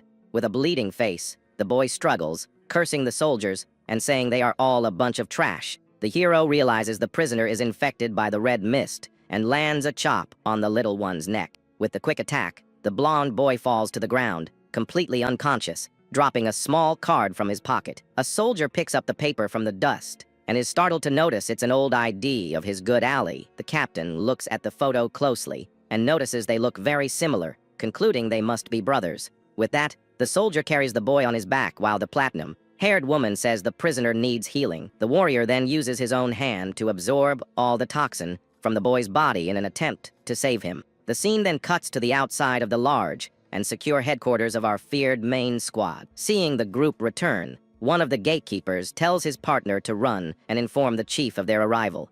At the entrance, the captain immediately orders the assistant to take the injured blonde scientist straight to the medical wing, but a sentry extends his arm, blocking the path, and warns that everyone must go through an inspection there. The sentry demands a full search of everyone's suits, making the team's great leader super irritated. The platinum-haired woman asks who gave this absurd order and tells the guard to call his superior at that very moment. The sentries then point their rifles, demanding cooperation, while the protagonist glares at the men. Suddenly, a preppy young man with dark hair appears, smiling and saying it's just a misunderstanding. The woman glares at the young man, very angry, and reminds him that they are veteran soldiers and don't need this search. The slick rival cynically says It's for the base's security and asks our hero to cooperate. But the platinum-haired woman loses her patience, activating her purple energy aura, and warns that the slick guy isn't in charge there.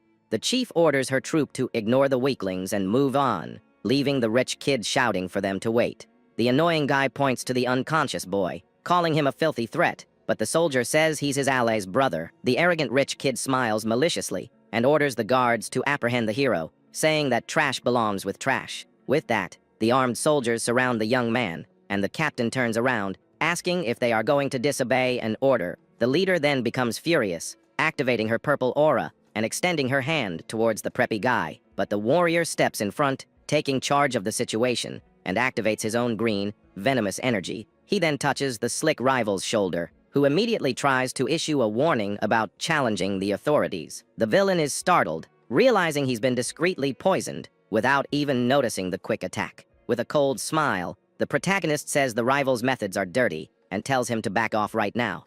The preppy guy then falls to his knees, completely weak, while the hero scoffs at his fragility. Looking at the scared guards, the young man tells them to take the trash back to rest at the barracks. The group goes on their way, ignoring the fallen rival who, in his thoughts, vows revenge against the warrior. The platinum-haired woman wants to know what the rookie did, and he assures her the annoying guy will just be in bed for a few days. In the medical wing, the blonde friend reports that her suit was sabotaged with an acid to make it fail on the mission. The young man explains to the general that he was the main target and that his ally just got caught in the crossfire. Hearing this, the older commander suspends them both from all missions until the investigation is over. The old leader asks the chief scientist to assign trustworthy people to protect his daughter there. With a very serious expression, the white-haired scientist agrees and says he will take care of security. The commander then orders his daughter to focus only on staying safe during that entire period. A few days pass, and we see our hero resting on a park bench, looking at the calm sky. He thinks about the suspension and the traitor infiltrated in the army, wondering what he should do now. Suddenly, his great soldier friend appears, running and calling the protagonist with great urgency. The driver whispers that he found a photo with that rescued boy, revealing it to be our hero's sister. In shock, the young man grabs his friend's arm with extreme force, asking if he's telling the truth. The two of them soon arrive at the medical room, and the protagonist quickly asks about the little boy's condition. The doctor explains that he is restrained and stable, finding it strange how the infection suddenly disappeared from the patient. In a great hurry, the warrior pushes the doctor out of the way, warning that this is now an internal mission. He reveals that he was the one truly responsible for curing the heavy contamination that was in that little boy. The young man approaches the bed, showing the old photo, and the patient struggles, trying to get the picture back. The photograph shows the little blonde boy right next to our protagonist's missing, beloved little sister. Very serious and with a focused look, the warrior points to the girl, demanding to know where he found her. The boy is terrified by the pressure and answers, trembling that he saw her months ago at a refugee center. The hero demands to know where his sister is, but the boy just replies that he doesn't know anything. Desperate, the little blonde boy shouts that everyone disappeared, including his brother who promised to come back soon. At this, the protagonist remembers the promise he made to a young woman, assuring her he would come back for her. The friend explains that the blonde boy's brother went missing after receiving another mission during the refugee evacuation. Suddenly, the warrior places his hand on the boy's chest, and his friend is startled by the sudden action. With a smile, he makes a shushing gesture and asks the driver not to tell anyone there. He then offers a deal and says he will help find the brother if the boy tells him everything he knows. Showing the photo, the young man asks for a vote of confidence, assuring that he can help the tide. Up, little boy. The boy asks what was done, and the hero replies that it will benefit them both in the end. Finally, the boy accepts the deal and begins to tell his story, starting from 6 months ago. The scene cuts to the military base's cafeteria, where several soldiers are eating peacefully. His friend questions if he's really going back, and the young man confirms it, as his sister has been missing for over half a year. The colleague reveals that the captain suspects a traitor, and that's why she sent him to follow the protagonist closely.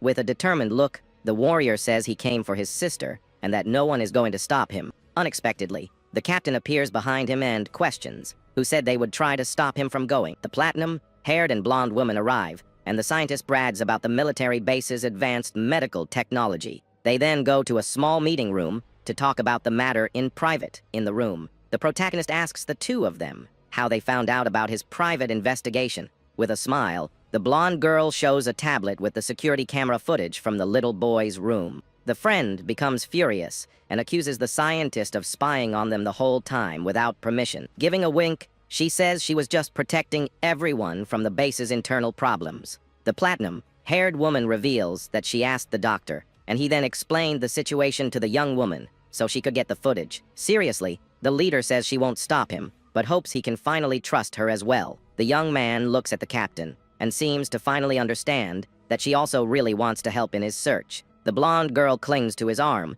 and also asks the young man to show a little more trust in her. The driver friend also stands up and guarantees that he will always give his full support to the warrior. With everyone's support, the captain asks the hero to explain his next plan to the group. With a smile on his face, the protagonist lowers his head and agrees to reveal his entire plan to them. The scene then cuts to the ruins on the outskirts of Chishi City, showing the great destruction. A brute informs a mysterious boss that the protagonist is already on his way to Chishi City. Over the phone, the shadowy boss receives the information that the protagonist is on his way. With a malicious smile, the brute celebrates and says the young man is finally finished. Days later, at a city checkpoint, armed guards inspect the cars. Stuck in traffic, the people in a luxury car complain about the chaotic situation at the entrance. The captain explains that the mission is not official and that her personal car is more discreet. From the back seat, the friend asks if it's safe to leave the scientist alone at HQ.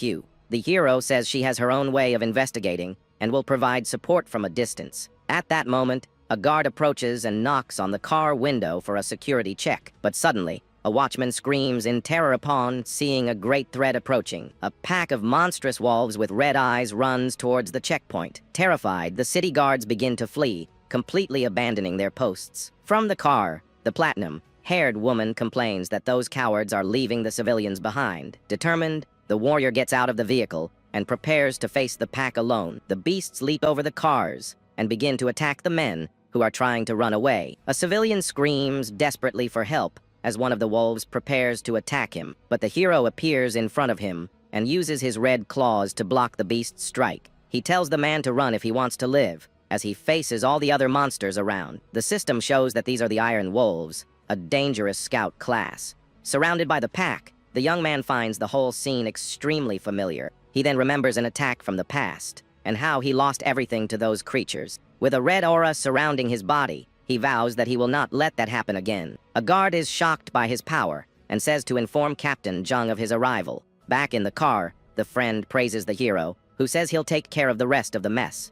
The captain gets irritated and starts yelling at the soldiers who fled the battle earlier. She shows her identification and orders them to stop the inspection and let the civilians pass. Once inside the city, the protagonist senses that the search had another purpose. The woman asks what his suspicion is, and he replies that they seem to be looking for someone. But the young man says the priority now is to investigate the mission files of someone named Shuo. With that, the group arrives at the large and imposing defense headquarters of that city. In the archives room, the hero's friend confirms that all the mission reports are there. Leafing through the files, the hero complains in frustration that he can't find Shuo's mission report. At the computer, the captain also seems very surprised to discover something important in the data. Angrily, his friend reports that even the basic soldier roster has been removed from the files. The platinum-haired woman confirms that the local database been erased, and he wonders if it's a dead end. The young man then grabs his phone and asks if there are any other options they can investigate.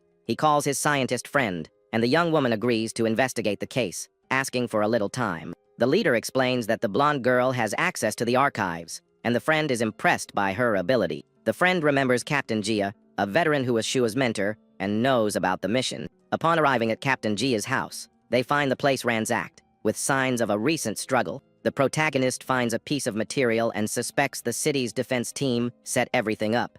The driver remembers that the hero defended Jia from Zhang Shai, and that this can only be the captain's revenge. The young man understands the inspection was for him, and decides he will face the enemy's head. Now, outside, some soldiers approach, and one of them calls the platinum-haired woman over for a talk. A man with glasses introduces himself as Le Ben, an assistant from that city's defense team. He then asks for help to rescue Captain Jia, but the woman questions why she should help him. The assistant explains that the beasts are active, and that their normal forces can't handle them. The protagonist secretly alerts her and the woman confirms that she has already figured out their enemy's plan. The platinum-haired woman agrees to help in the search, but demands that assistant Lai accompany the entire group on the mission. Nervous, the man refuses, saying it's not a good idea and that he'll only get in their way. With a cold look, she threatens him, saying that it's an order and not a simple request for help. In the car, she questions him about why Gia went on the mission if the beasts were very active in the area. The hero accuses him of sending the captain to his end,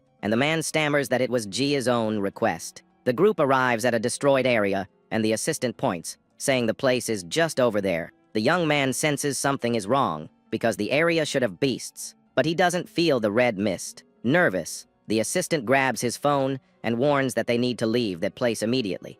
The friend questions him, and the man says his squad came to pick him up because his part of the job is done. He then tries to leave and says the rescue is now entirely in Captain Song's hands. But the platinum-haired woman blocks his path with her leg and warns him that he's not going anywhere. With a serious look, she demands that the man finally reveal what his true objective is. Suddenly, an immense bolt of electric energy falls from the sky and strikes the location with absurd force. With blue energy surrounding everything, the terrified assistant screams, warning that the creature is coming. The explosion of lightning consumes everything, and the assistant screams in terror that he doesn't want to meet his end there. The platinum-haired woman understands that's why there are no low-level beasts, and the young man wonders what it is. The creature soon reveals itself, and the system identifies it as a powerful suzerain, class thunder beast. The monstrous creature with purple crystals and blue lightning stares down the group with a menacing look. Terrified, the aide screams that it's a dangerous overlord,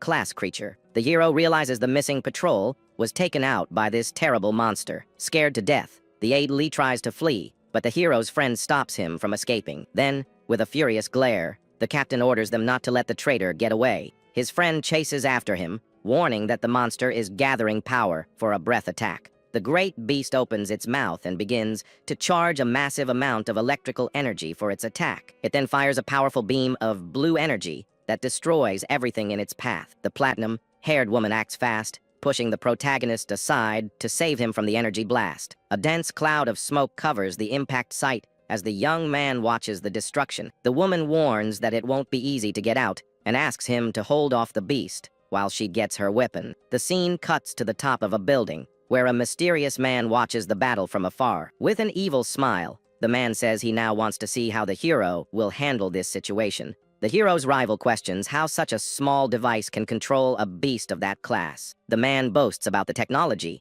revealing that they create extraordinary beasts in a facility. With an ambitious plan, he says that once they capture the hero, the city of Chishi will be all his. Back in the fight, the young man analyzes the creature and realizes it's an elemental-type beast. He believes the Beetle Queen's venom should be effective against this type of monster. With that, he charges forward and lands a direct hit on the creature's chest with his red claws. But the beast's electricity throws him back, and his body reverts to its normal human form. Looking at his arm, the young man is surprised that his beast form was forcibly cancelled. He remembers that this ability is similar to the captain's electromagnetic bullets. The creature prepares another electrical attack, while the warrior is still on the ground recovering. With a powerful slam on the ground, the beast sends the young man flying from the force of the impact. He manages to land safely, but electricity is still coursing through his entire body. Taking a deep breath, he understands he can't let his guard down for even a second against this enemy. The warrior faces the monster and notices that its armor of lightning prevents him from getting close. The captain appears with her weapon, and he asks if she can nullify the creature's electric armor. She confirms this, explaining that her ability can cancel out others for a short period of time. The hero says a single moment is all he needs, and asks her to leave the rest of the fight to him. The platinum-haired woman yells to the young man that this is the only chance they have to attack the enemy. With her weapon, she fires an electromagnetic annihilation projectile at full force. The attack hits its mark, and the creature's lightning armor is completely neutralized. He seizes the opportunity and uses his beast claws to poison the monster with one strike. With a focused look, he boasts about the potent venom he took from the giant beetle queen. The venom works, and the creature's movements become increasingly slow and heavy. Using his speed, he dodges the monster's counter-attack with great ease. With a flurry of attacks, he uses his claws to finish off the creature once and for all. He notes that without the captain's help, he wouldn't have won and vows to become stronger. But the creature gets back up and, in a mocking tone, asks if he's leaving already. The henchman worries about the beast's defeat and asks his boss what they're going to do. The captain watches the hero from a distance and realizes he has grown a lot lately. She understands that she also needs to get stronger to keep up with his pace in battle. The villain smiles and reveals he didn't bring just one beast of that class to the fight. Suddenly, the platinum-haired woman spins around, startled as she senses a new threat approaching. Another overlord-class creature appears out of nowhere and attacks the woman with its sharp claws. The protagonist is also shocked to see a second monster appear on the field. The green beast opens its enormous mouth, preparing to devour the captain in one bite. But the warrior acts quickly, pushing the woman away and saving his friend's life. She hits the ground from the impact of the push, but manages to escape the monster's attack. The creature's claws strike the ground with force, destroying the spot where she was standing. Desperate, the platinum-haired woman screams her friend's name upon seeing him in extreme danger. The creature manages to grab the young man, trapping him inside its mouth full of sharp teeth. The scene focuses on the monster's teeth as they slowly close around the young hero. But the warrior uses all his strength to hold the beast's mouth open and stop the attack. With a furious shout, he manages to pry open the monster's mouth and escape the trap. Back on the ground, he complains that the enemies are really taking the battle against them seriously. The system identifies the beast, and the captain asks if the young man is okay after the attack. The hero is surprised to see the creature turn invisible, and the woman explains its ability. She warns that without support from someone with super senses, it will be very difficult to deal with this enemy. Suddenly, the first beast fires a blast of pink energy toward the two heroes. Woman wonders if the creature's lightning ability has already recovered from the previous attack, but the hero senses the presence of the other invisible beast approaching from behind them.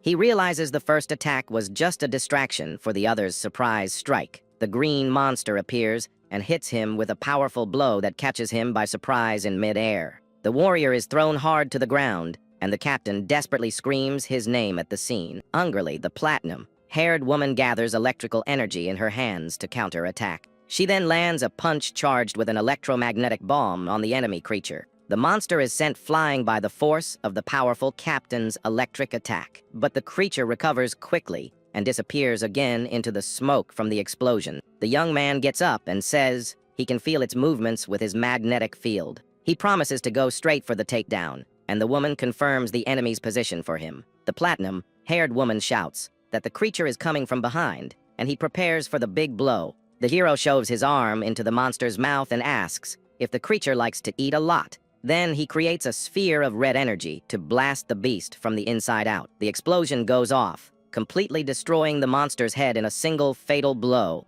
The creature's body lets off smoke as the hero observes the result of his attack. With a smile, the young man celebrates that one of the enemies has finally been defeated. Now, the two of them look at the Thunder Beast and prepare for the second round of the fight. He asks if she can use that shot again, but the woman says she doesn't have the energy. But she reveals there's another way to break that monster's lightning armor. The platinum-haired woman uses her energy to create an ionized protective layer on her friend. The warrior says that 10 seconds of protection is more than enough for his plan. With the captain's protection, he charges forward with everything he's got, knowing he has only one chance. The beast attacks with its electric tail, but the hero dodges the strike with great agility. He continues to dodge the attacks, getting closer and closer to his big target. The young man concentrates all his power into his right hand, creating a powerful thunder claw. With a single strike, he pierces the creature's chest with his new lightning ability. The villains are shocked to see that both Overlord-class beasts have been defeated by them. The boss orders a retreat, saying he needs to get reinforcements from the Green Vine group right away. The creature finally falls, and the hero declares that the long battle is finally over. He removes the two cores from the beasts and decides to split the spoils with his friend. With the items in hand, he turns to talk to the captain about their plan now. But he finds her collapsed on the ground and runs over, worried to see what happened. His friend arrives, dragging the traitor, and asks with concern about the platinum-haired woman's condition. The young man explains that she just overused her ability and is completely exhausted. From a distance, the boss orders them to aim the missiles and ignore their traitorous aide. A huge explosion occurs, and the aide screams at the boss for abandoning him. Desperate, the man reveals that it was all a plan to capture our great hero.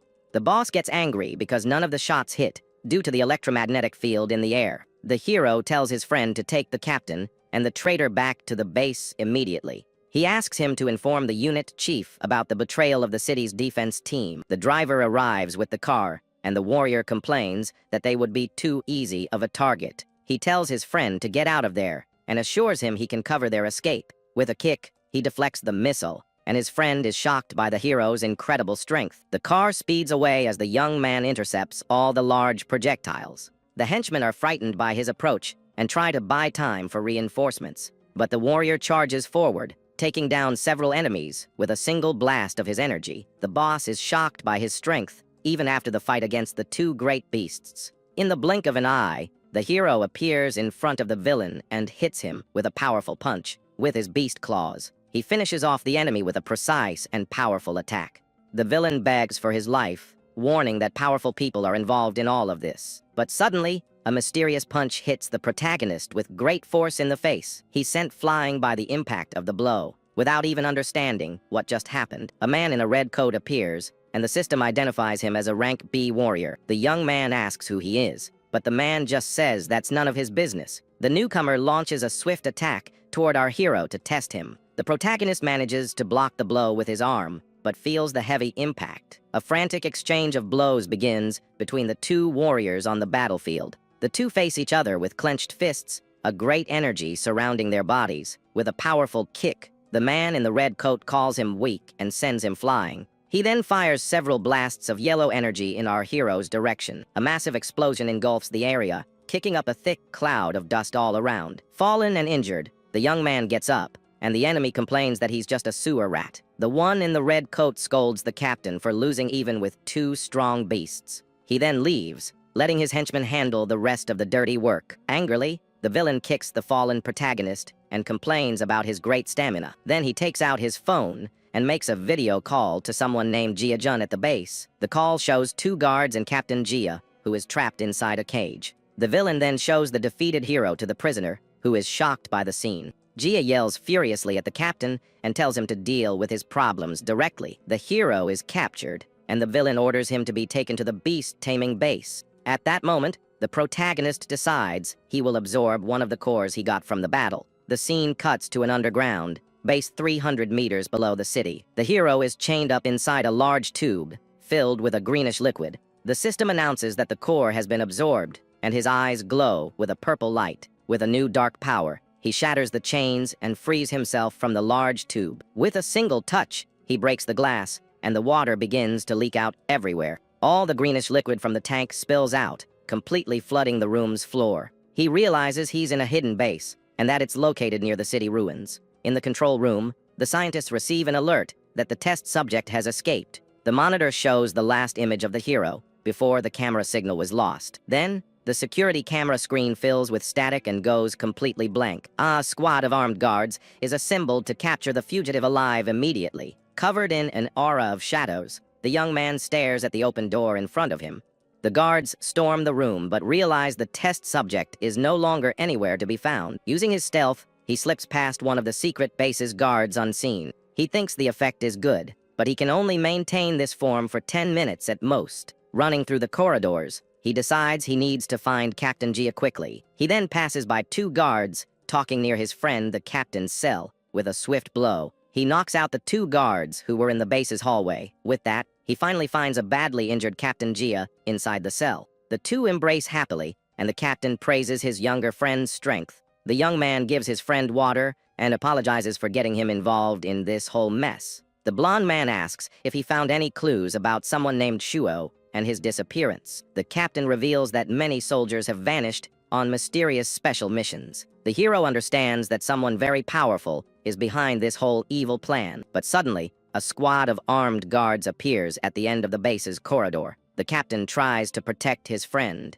but the guards are ordered to capture him alive. Without a second thought, the warrior leaps toward the enemies to engage in combat. In seconds, he defeats them all and declares that he won't leave there empty-handed. He then asks if his friend can still move, and Jia boasts about his strength. From a control room, the villain orders all the beasts to be released at once. Furious, he shouts that if the hero escapes the base, they will all be finished. Just then, the protagonist senses a great threat and raises his hand for his friend to wait. A horde of monstrous beasts is unleashed to attack the two of them in the long corridor. He understands that creating beasts is a crime and activates his claws for the great battle. With a single swipe of his claws, he destroys several of the creatures in his path. Meanwhile, the villains run to their cars to destroy the data and get away. With an evil smile, the villain says the beasts will keep the hero plenty busy. But suddenly, a powerful punch hits the villain with full force, knocking him to the ground. The hero appears in the destroyed passageway, staring down at the fallen enemy with great anger. Desperate, the villain screams as he realizes he's not in the getaway car with the others. In the car, the real villain says goodbye to the henchman, leaving him behind to be dealt with. A massive explosion occurs, and the villain understands he was used as a sacrificial pawn. He then tries to use the captain as a hostage to protect himself from the furious hero. The young man approaches and demands to know who is behind this whole evil plan. Just then, he notices that Captain Jia is already right behind the villain, holding an umbrella. Terrified, the villain gives up and reveals that someone named Mr. Hong ordered everything. The hero accuses him of tampering with the patrol files to hide all the clues. The desperate villain offers to take the hero to Mr. Hong to save his own life. He explains that the main passage was destroyed, but there's a secret path just below. With that, the man points to the manhole and assures them they can use that hidden passage. Down in the tunnel, the group complains about the strange smell, and the hero plans his next move. Suddenly, the protagonist feels an oppressive presence coming from the depths of the dark cave. With that, he realizes there is something very dangerous nearby in this underground area. Soon, a creature with glowing red eyes emerges from the shadows to attack the group. The scene cuts to a storage facility where the captain is investigating the current situation. She informs her companions that she found nothing but bodies in that place. The blonde woman says the clues are too vague, and she can't piece the puzzle together. Then the scientist gets angry with the driver for leaving the hero behind all alone. She reveals she has already reported everything to her uncle, who seemed furious with the news. Just then, one of the traitors is brought in, and the captain says they need to get information from him. With a kick, she demands the man tell her everything he knows about the mastermind of the plan. The blonde girl threatens him, saying that if he doesn't confess everything, he will meet a tragic end. Terrified, the traitor reveals that the villain was accessing the mist storage system. With that, the man assures the group that there is definitely something very wrong over there. The driver suggests waiting for reinforcements, but the captain decides to investigate on her own. The platinum-haired woman explains that the main mission is to ensure the safety of someone named Lu Ji. Next, the scene cuts to the entrance of the large mist storage system. Upon arriving, some guards block the entrance and warn them that it's a restricted area. But the woman doesn't waste any time and, with a powerful kick, clears the way for her team. The other guards get scared and try to warn Mr. Lu about the group's intrusion. Already inside the base, the man in the red coat watches the group approaching the site. The captain warns her friends to be careful, as this could be an important location. Suddenly, the blonde girl notices an attack coming from above and prepares for combat. With a swift movement, she manages to dodge the blow from the man in the red coat. Then the young woman attacks with a spinning kick to defend herself from the strong enemy. The masked man compliments the girl, saying she has very quick and interesting reflexes. With a knife in hand, the platinum-haired woman prepares for the fight and demands to know who he is. Without answering, the man in the red coat attacks with a kick, creating a shockwave. The captain's friend steps in front and uses his armament hardening to protect them. With that, he manages to block the masked enemy's powerful kick with his arms, but the force of the impact sends the defender and the scientist flying with great violence. Furious, the platinum-haired woman charges with her knife and tries to hit the enemy from behind. Her friend then warns that this man is at least a dangerous rank B warrior. The woman attacks with an electric strike, but the masked man dodges with great agility. He then attacks with a precise kick right to her side. The platinum-haired woman is thrown hard to the ground, feeling the heavy impact of the blow. The man in the red coat moves in to finish the fight with another powerful kick. At that moment, he throws an object toward the woman to daze her. For a moment, the blonde girl panics because the captain doesn't fight well up close without her special weapon. The villain grabs her by the hair and calls her pathetic for being even weaker than the hero. In great pain, she wonders how the protagonist was defeated by someone like him. The masked man throws her into the air and is surprised to see she's not finished yet. But as he's about to strike again, a strong arm firmly grabs his fist in mid-air. Suddenly, the hero appears and shatters the enemy's mask with a very powerful punch. The man in red is thrown with full force and slams violently against the wall. The impact embeds him into the structure, causing a large crack in the concrete. The protagonist then picks up the captain, and the blonde girl complains that she wants a rescue too. He lands safely while holding the platinum-haired woman princess style in his arms. Worried, the warrior asks if she's okay, and the woman is surprised by his arrival. She stares at him in silence for a moment, seeming quite shocked by the situation. With a smile, he also asks if she's okay after all that commotion. The scientist interrupts, yelling that they still have a big problem to solve. On the other side, the masked man gets up and wonders what on earth just happened. He glares at the protagonist, who explains that it was his old friend who brought him to this place. From a hole in the wall, Captain Gia appears, pointing a weapon at the surrendered traitor. The man in the red coat becomes enraged, swearing that a grim fate is the only destiny for traitors. With a look of hatred, he charges to attack the traitor, who screams desperately for help. But the hero appears and blocks the blow, saying the traitor can't be taken out yet. The platinum-haired woman warns that the villain knows many secrets, and the warrior agrees with her. Furious, the masked man shouts that a mere sewer rat can't possibly stop him. With that, the hero rushes in with a sonic punch and a flurry of swift blows at the enemy. But the young man dodges and calls him slow, while attacking with a powerful kick. The blow launches a blast of energy that shatters a wall with a huge impact. Greatly annoyed, the enemy unleashes his aura and vows that the protagonist will fall today. Then the man in the red coat launches a powerful sonic wind blade in his direction. The hero simply dodges the wind blades with a very calm and confident look. The blonde girl is shocked to see that he's also a wind-type ability user like her. The captain questions who the enemy is, and the traitor reveals he's one of Mr. Hong's men. The masked man creates several wind blades around the warrior for a massive attack, but the young man destroys them all with ease and asks if that's all he's got. At high speed, he charges forward and says that rank B guys are all talk. With a punch, the hero hits him, and the villain wonders if he lost on purpose before. The force of the blow creates a massive shockwave that echoes throughout the entire area. The man in red sinks into the wall and yells that this is all completely impossible. With another punch, the warrior embeds him even deeper into the wall, and the villain screams in pain. Suddenly, the red mist begins to leak out, and the captain orders the group to retreat. The platinum-haired woman suggests playing with the imposter, and her friend agrees with his leader's idea. But the scientist stops her from leaving, saying she has an idea to resolve the situation. Surrounded by the mist, the villain takes out a small vial to make himself even stronger. He then drinks the liquid, explaining that it will absorb the power of the red mist.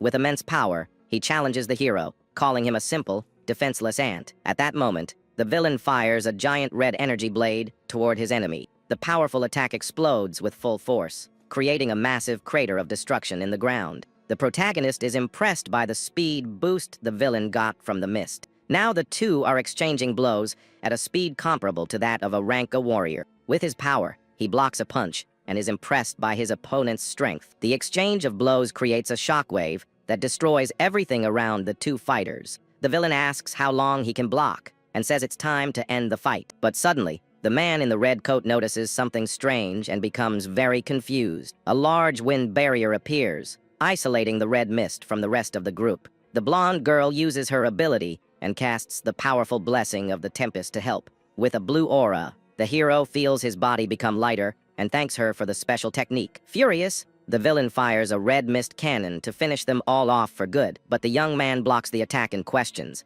if this is his so-called absolute power. The masked man is shocked and wonders if his great attack was absorbed by the enemy. In the blink of an eye, the hero appears and lands a powerful uppercut on the villain's chin. He then continues with a sequence of punches that hit the enemy from all sides. The young man warns that he doesn't need the mist and prepares a strike with an ice aura. The attack throws him to the ground and traps him with rock spikes forming all around. With red eyes, the hero approaches the enemy and demands to know where the boss is. From a secret control room, two men in suits watch the fight on a monitor. Mr. Hong reveals himself and says the protagonist is more interesting than he thought. He then decides they need to increase the level of attention they're giving that young man. The big boss orders them to destroy the remaining data and retreat from the location with him. With a device, he says he'll let that guy downstairs clean up the whole place. A large container begins to glow with a red light and slowly opens. A giant snake-like creature awakens,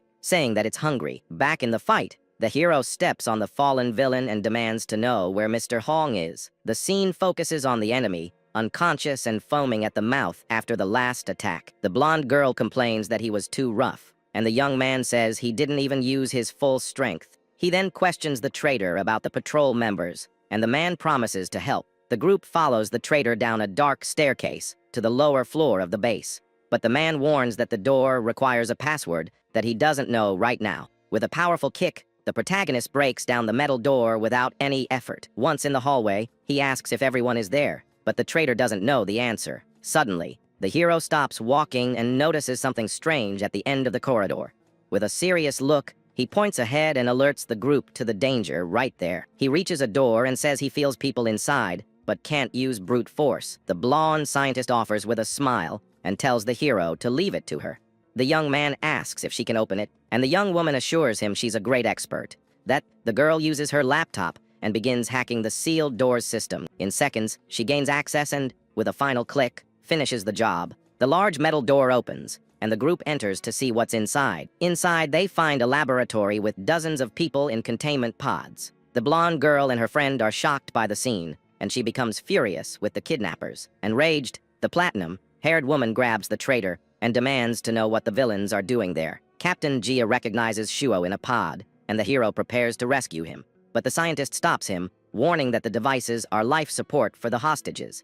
At that moment, the captain receives a call and orders reinforcements to come to the base immediately. Suddenly, a strange device begins to flash with a very bright red light. The group approaches to see what's happening, and the light becomes even more intense. The traitor falls to the ground in terror and starts screaming as he recognizes the device. The blonde girl analyzes it and sees that the machine releases a highly concentrated red mist. The ground begins to shake, and the whole group wonders if it's a strong earthquake. The young man shouts that something is coming and tells everyone to get out of the way immediately. The scientist is paralyzed with fear as red spikes emerge from the floor, but the hero acts fast, pushing her away and throwing himself in front of the massive attack.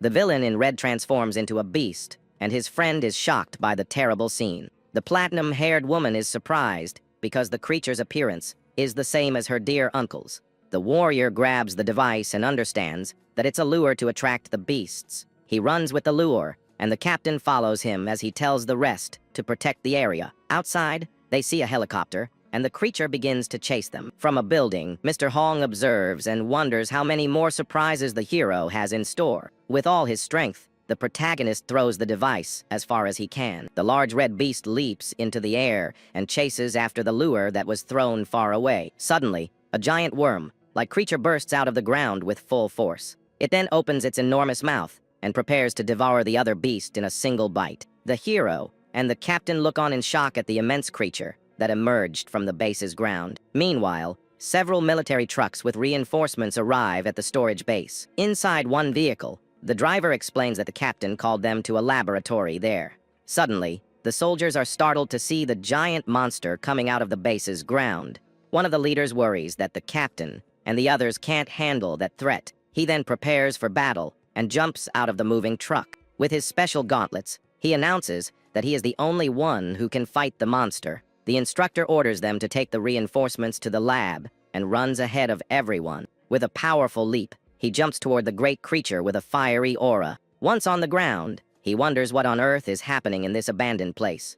The system identifies the creature as a Qulong of the dangerous giant behemoth class. With its glowing red eyes, the creature glares at the two heroes with great anger. An aura of red energy surrounds the two. As the monster's pressure increases immensely, the great creature opens its enormous mouth and prepares to attack them both at once. The protagonist wastes no time and activates his beast claws for the great combat. With a swift strike, he tries to cut the creature's skin with his red claws, but the attack has no effect, and the creature throws him away with a blow from its body. He warns that his attacks aren't working, and the platinum-haired woman says they need to retreat. But the young man says the creature wants him, and that he will hold it off to protect the hostages. The woman is shocked by his decision and says she can't agree with that plan. He charges forward, vowing not to let the clue he found be destroyed by the monster. In the lab, the scientist sees that all the hostage data has been destroyed by someone.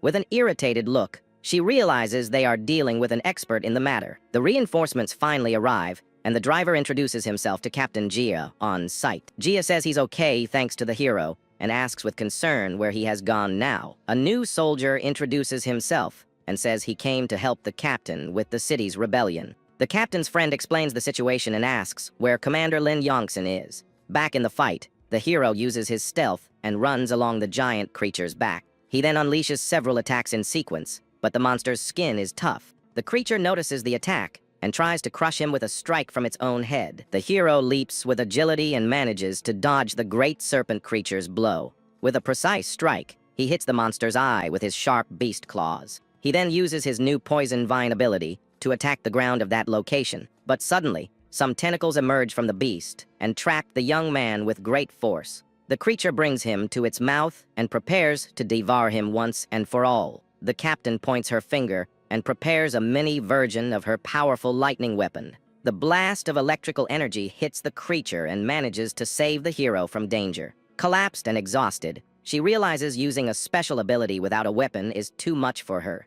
The monster turns towards her, and the protagonist runs to protect his friend from the attack. Unexpectedly, a large fiery explosion hits the creature with full force. Instructor Lin appears and asks if the two of them are okay after all this confusion. He looks at the creature and realizes it's from the dangerous behemoth class. The system identifies him as a rank A fire user, and he tells them to leave it to him. With a great wave of flames, he attacks the giant monster with all his power. The protagonist is impressed by the rank A's power and calls him very strong. The creature's body is completely engulfed by the powerful instructor's flames. But to everyone's surprise, the monster emerges from the fire without a single scratch on its body. The instructor realizes the battle won't be as easy as he initially thought. With a roar, the creature faces the heroes and prepares to attack the group. The man of fire gathers his flames and challenges the monster to come and fight. The creature then opens its mouth and fires an immense blast of sand in their direction. The sandstorm covers the entire area, leaving the heroes with no visibility. The instructor warns them to be careful, as everyone's vision is completely blocked. But suddenly, the protagonist realizes there's something very wrong with the situation. He screams desperately to everyone as he sees the monster has gone underground. The young man acts fast, pushing the captain away and telling her to dodge the attack. The creature then erupts from the ground with full force and attacks the spot where they were standing. The instructor asks if everyone is okay and says they need to clear the sandstorm. But suddenly, a wind pressure bullet appears and dissipates all the dust from the area. The blonde scientist appears and asks with a smile if everyone is all right. The captain asks what they are doing there and what the situation is at the underground base. Her friend explains that reinforcements have taken the base and the hostages are being moved. With that, the blonde girl suggests they distract the creature to look for an opportunity. But suddenly, the monster starts digging and tries to escape underground again. The scientist uses the blessing of the tempest and creates a powerful tornado of fire and wind. The combined attack hits the creature head on, creating a massive explosion on sight. The flames and wind consume the monster's body, and the heat spreads throughout the area. The creature then opens its mouth and begins to charge a large sphere of red energy. The protagonist and the blonde girl are shocked to see that the monster has not been defeated yet. The instructor explains that the creature has a very rare regeneration ability. The young woman complains that it's impossible to find the core in such a large, living body. But the monster fires its sand blast, and the scientist tries to block it with her wind. The platinum-haired woman feels the pressure and releases her electrical energy to try and help the group. With her electromagnetic induction, she creates a kind of X-ray to see the monster's body. The ability works, and she can see the skeleton and the red core of the creature. With that, she points and announces that the most intense energy reaction is in its abdomen. Her friend helps the exhausted captain, and the instructor tells him to take her far from the battle. With a fiery aura, he informs the creature that he has finally found its weak spot. A large fireball explodes at the exact location of the core, opening a hole in the beast. The scene focuses on the large red core, which is now completely exposed to the group. The instructor and the scientist join forces and attack the core with everything they have. But the core's defense is too strong, and normal attacks can't break it. The hero realizes he needs a powerful attack, but has already used up all his mist. Suddenly, he sees the device the villain used to power up in the battle. He then grabs the vial and decides he will bet everything on this one chance. The young man breaks the vial and absorbs all the concentrated red mist at once. The creature throws the instructor aside and moves to attack the defenseless captain. With the power of the mist, the hero appears in front of her and grabs the monster's head. The beast tries to devour him, but he holds its mouth with his hands and stops the massive attack. With a look of desperation, the captain's friend shouts that the battle is finally over. With a cry of pain and fury, the protagonist unleashes all his accumulated energy. He then creates a super, giant crimson explosion that strikes the creature's core. With a determined look, the young man yells for the beast to withstand all his power now. With his hand, he controls the energy sphere and throws it toward the exposed core. The powerful attack hits its mark and pierces through the giant serpent creature's body. The monster's claws crack, and the red energy sphere explodes with full force inside. An immense fiery explosion completely destroys the monster from the inside out. After the battle, the hero passes out and has a dream about his dear missing sister. In the dream, the young woman calls him brother, and he is surprised to find her again. Crying, she hugs him and asks where he's been, and he apologizes to her. Suddenly, he notices something strange and asks the girl why she is there. With a confused look, she asks what he means by that in the middle of nowhere. They are in a dark place, and the young man wonders what this place around them is. Suddenly, a mysterious flame appears in the hand of an unknown man in the dark. The flame grows and consumes the man's body, while the hero's sister screams in fear. He screams in pain amidst the fire, and the girl watches him, desperate at the scene. Terrified, she tries to reach him, but the fire prevents her from getting close to her brother. The hero wakes up startled, and in a cold sweat in bed after that terrible nightmare. He shouts his sister's name and wonders if that was a dream or something real. He gets up and asks where he is and what happened after the last battle. The instructor explains that he is in the Special Units Medical Research Institute. The man reveals that the young man slept for 3 days, but seems to be all right now. With a wry smile, the hero agrees and thinks that he needs to find his sister soon. He asks about the base, and the instructor says that everyone is fine, and the beast was defeated. Worried, the protagonist asks about Shuo, and the instructor seems very hesitant. The scientist bursts into the room and celebrates that the warrior has finally woken up. She begins to examine him and is shocked to see that he has no symptoms of infection. The blonde woman wonders what kind of biological structure he has to have survived. Annoyed, the young man pushes her away and tells her to stop messing with his body. He then seriously asks the scientist about his friend Shou's condition. The scientist explains that Shuo has a large amount of concentrated mist in his body. She warns that he won't regain consciousness anytime soon, and the hero is surprised. Filled with anger, he wonders what the villain's boss is researching with all of this. The instructor informs him that the traitor Zhang Shi has already confessed everything he knew about the case. The young man asks what he said, and if the Green Vine group is really involved. Suddenly, the captain appears and reveals that it was all done solely by the captured traitor. He is outraged by this story and says it's impossible for him to have done all that alone. The platinum-haired woman agrees, saying there's an invisible hand manipulating everything behind the scenes. She then calls him to a meeting with the chief of staff to discuss the matter. In the hallway, he asks how she knew he was there, and she thanks the scientist. The young man complains that he's going to be monitored all the time, and she just smiles at the situation.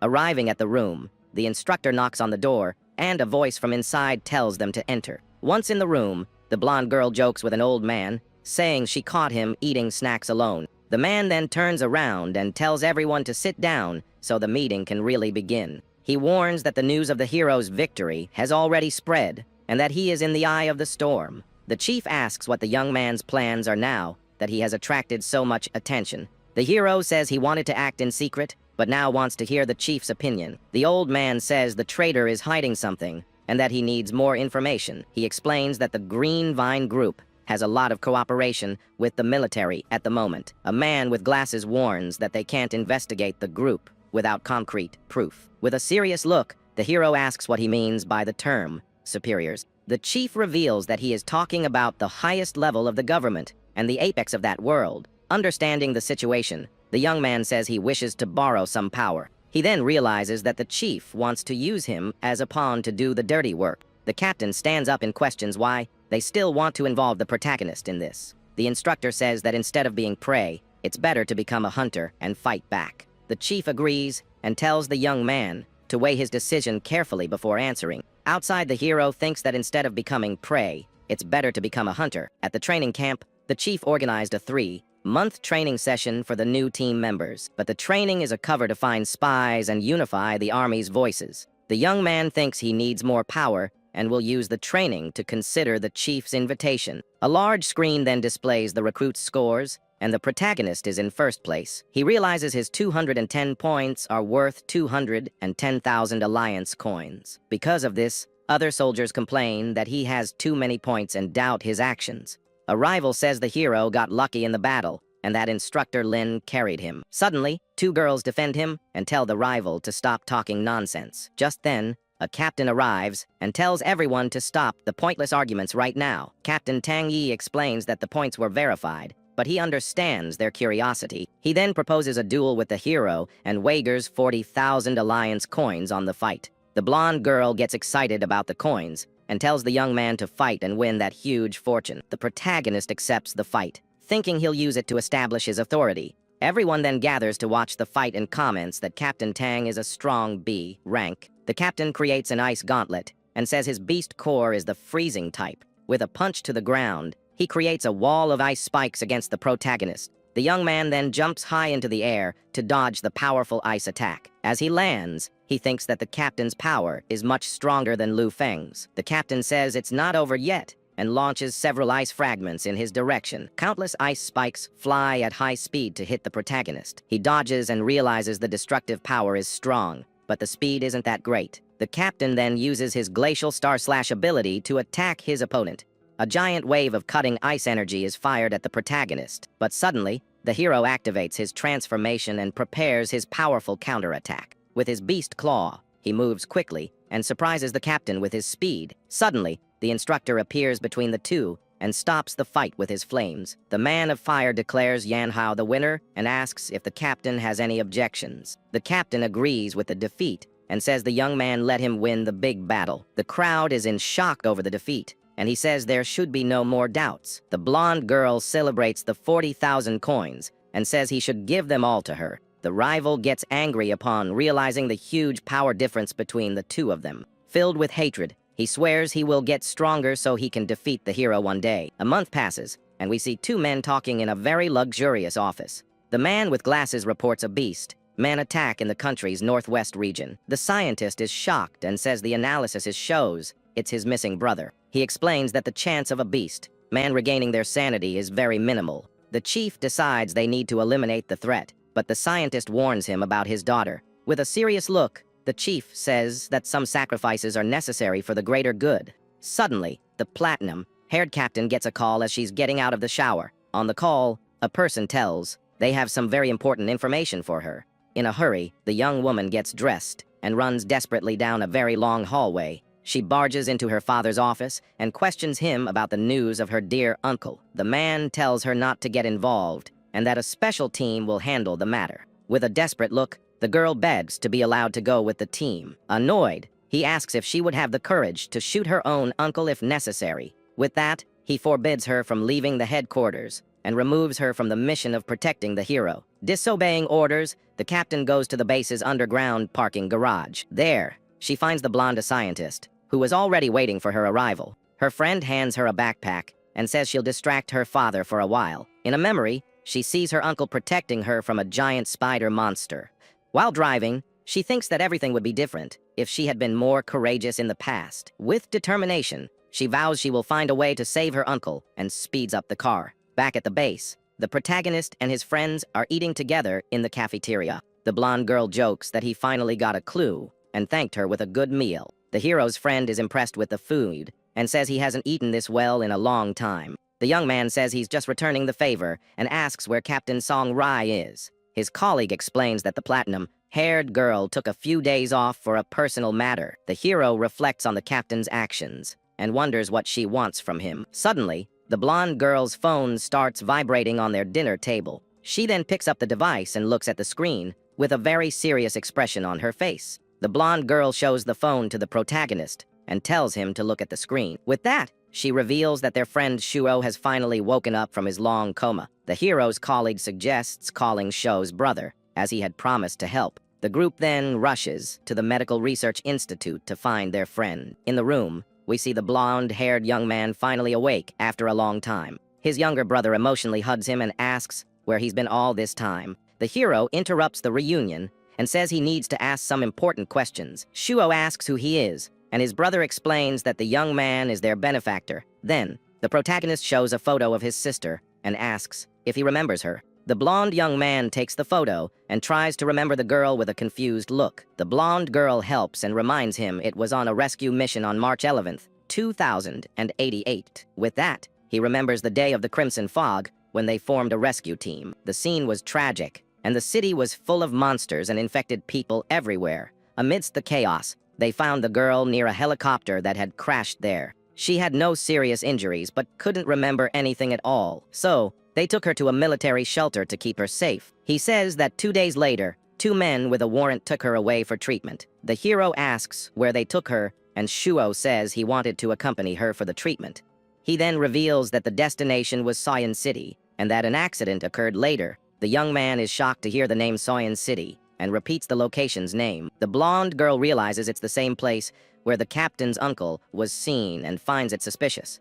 Meanwhile, in Soyan City, the captain is investigating a remote, mountainous area. She thinks they found no news of her uncle in the city and that he might be in the mountains. 2 guards patrol the area and comment that the boss ordered them to reinforce security. From a cliff, she observes 2 trucks loaded with mysterious giant eggs. The platinum-haired girl hides and thinks that the cargo in those trucks is not ordinary at all. But suddenly, she realizes a surveillance camera has spotted her in her hiding place. Just then, the guards find her and point in her direction, shouting loudly. One of them pulls out a weapon and tells the other to inform the boss about the strange woman. The captain flees as they shoot, and the guard yells for them to notify the perimeter. Running through the forest, the captain tries to escape from the guards, who are chasing her relentlessly. The guards surround her, and the young woman finds herself in a very complicated situation. With a serious look, she decides she can't waste time and unleashes her electricity. With a wave of lightning, she strikes the enemies and clears a path to continue her escape. She thinks she can't use all her power, but that was enough for them. The remaining guards are impressed to see she is an ability user. Suddenly, a big, strong man appears and tells everyone to get out of his way. The platinum-haired girl faces the new opponent and prepares for the battle about to begin. With a direct electrical attack, she hits the large man's chest with all her might. To her surprise, the man smiles and says the attack didn't hurt him at all. He then grabs the girl's wrist, stopping her from continuing her attacks. With a single blow, the villain throws her far away with very impressive strength. The B-rank underworld boss introduces himself and stands there, watching the fallen young woman. With an imposing look, he then asks the girl who sent her there. The captain wonders why her attack didn't work, and if he's also an ability user. The boss orders his men to capture her, and they all run toward the girl. Surrounded, she tries to defend herself, but the enemies attack her from all sides. She then realizes the boss has a high resistance to electrical attacks. Even without her final move, she prepares to paralyze him with a strong attack. With her electromagnetic annihilation, she attacks the boss with a massive wave of lightning. A powerful blast of electrical energy hits the villain head, on with full force. From the smoke, he says he almost lost, but that she won't get another chance to attack. He reveals a combat suit that amplifies his abilities and resistance. The young woman is shocked to see the suit and wonders how he got military equipment.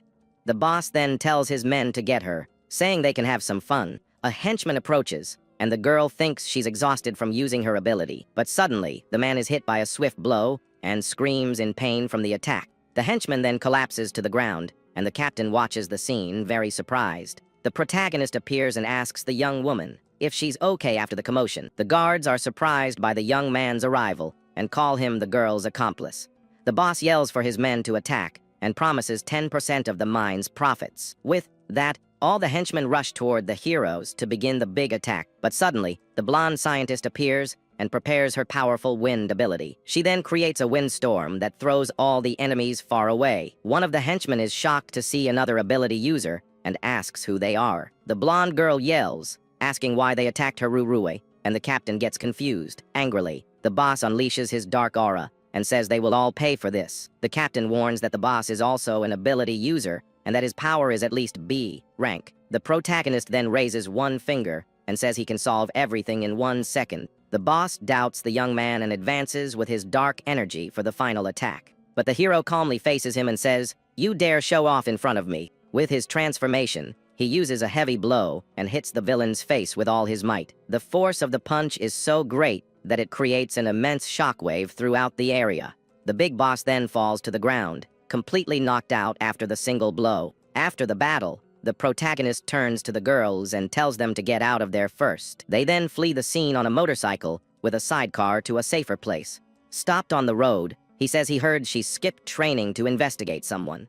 Eating a snack, he asks if she was investigating those people from before. With a hesitant look, the captain prepares to explain her whole current situation. The young man and the blonde girl notice the lie and think that she doesn't even blink when telling a fib. The scientist asks why they attacked her, and the hero says it's a local gang. He explains that he found their stronghold, but that they aren't his investigation target. The platinum-haired girl reveals that her uncle was infected by the fog and was seen around there. The young man asks why she's investigating in secret, if the head of state didn't allow it. She explains that her uncle's transformation is worse and more dangerous than Lu Feng's. With a sad look, she says it's her fault, and that's why she needs to protect him. The young woman reveals she invited him to get his power and find a cure for her uncle. The hero remembers everything and realizes she wants to save her uncle even against orders. He says he can handle cases like Lee's, but that he's not sure about Lu Feng. With a smile and a look of gratitude, the captain thanks the protagonist for his help.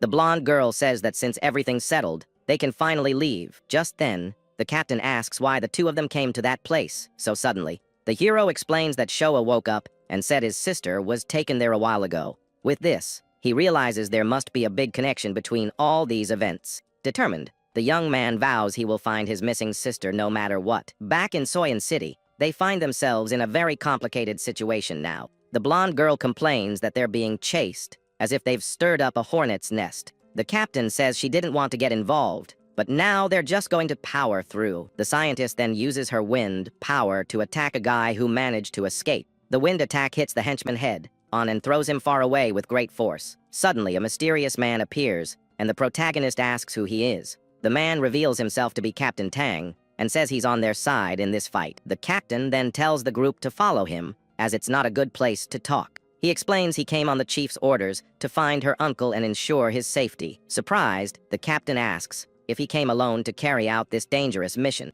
He reveals they found tracks of beast men, but that there's an overlord class aberration there. With that, he says that if they go back now, the disciplinary actions will be much lighter. The platinum-haired girl insists on going, and the scientist supports her, saying they are best friends. Seeing their determination, the captain gives in and shows them a deserted path to the location. He then takes out his phone and informs his companions about the new situation. The hero asks if he saw a research lab while he was in the mountains. Tang confirms he saw an abandoned building and asks how the young man knew about it.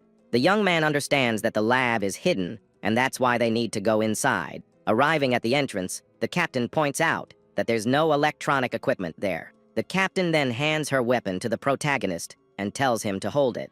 The blonde girl reveals that the hero used resources to upgrade her weapon as a gift. The captain tells everyone to stay alert, and the blonde girl complains that she was the one who took the risks. He guides them into the cave and says their camp is just ahead. Using a device, the scientist notices that the energy readings in the area are chaotic, but suddenly, a giant serpent creature appears and observes the group from a cliff above. The great serpent opens its mouth and shoots a powerful blast of green venom. The blonde scientist is surprised and becomes the main target of the creature's attack. Captain Tang acts quickly and creates an ice wall to protect the young woman from danger.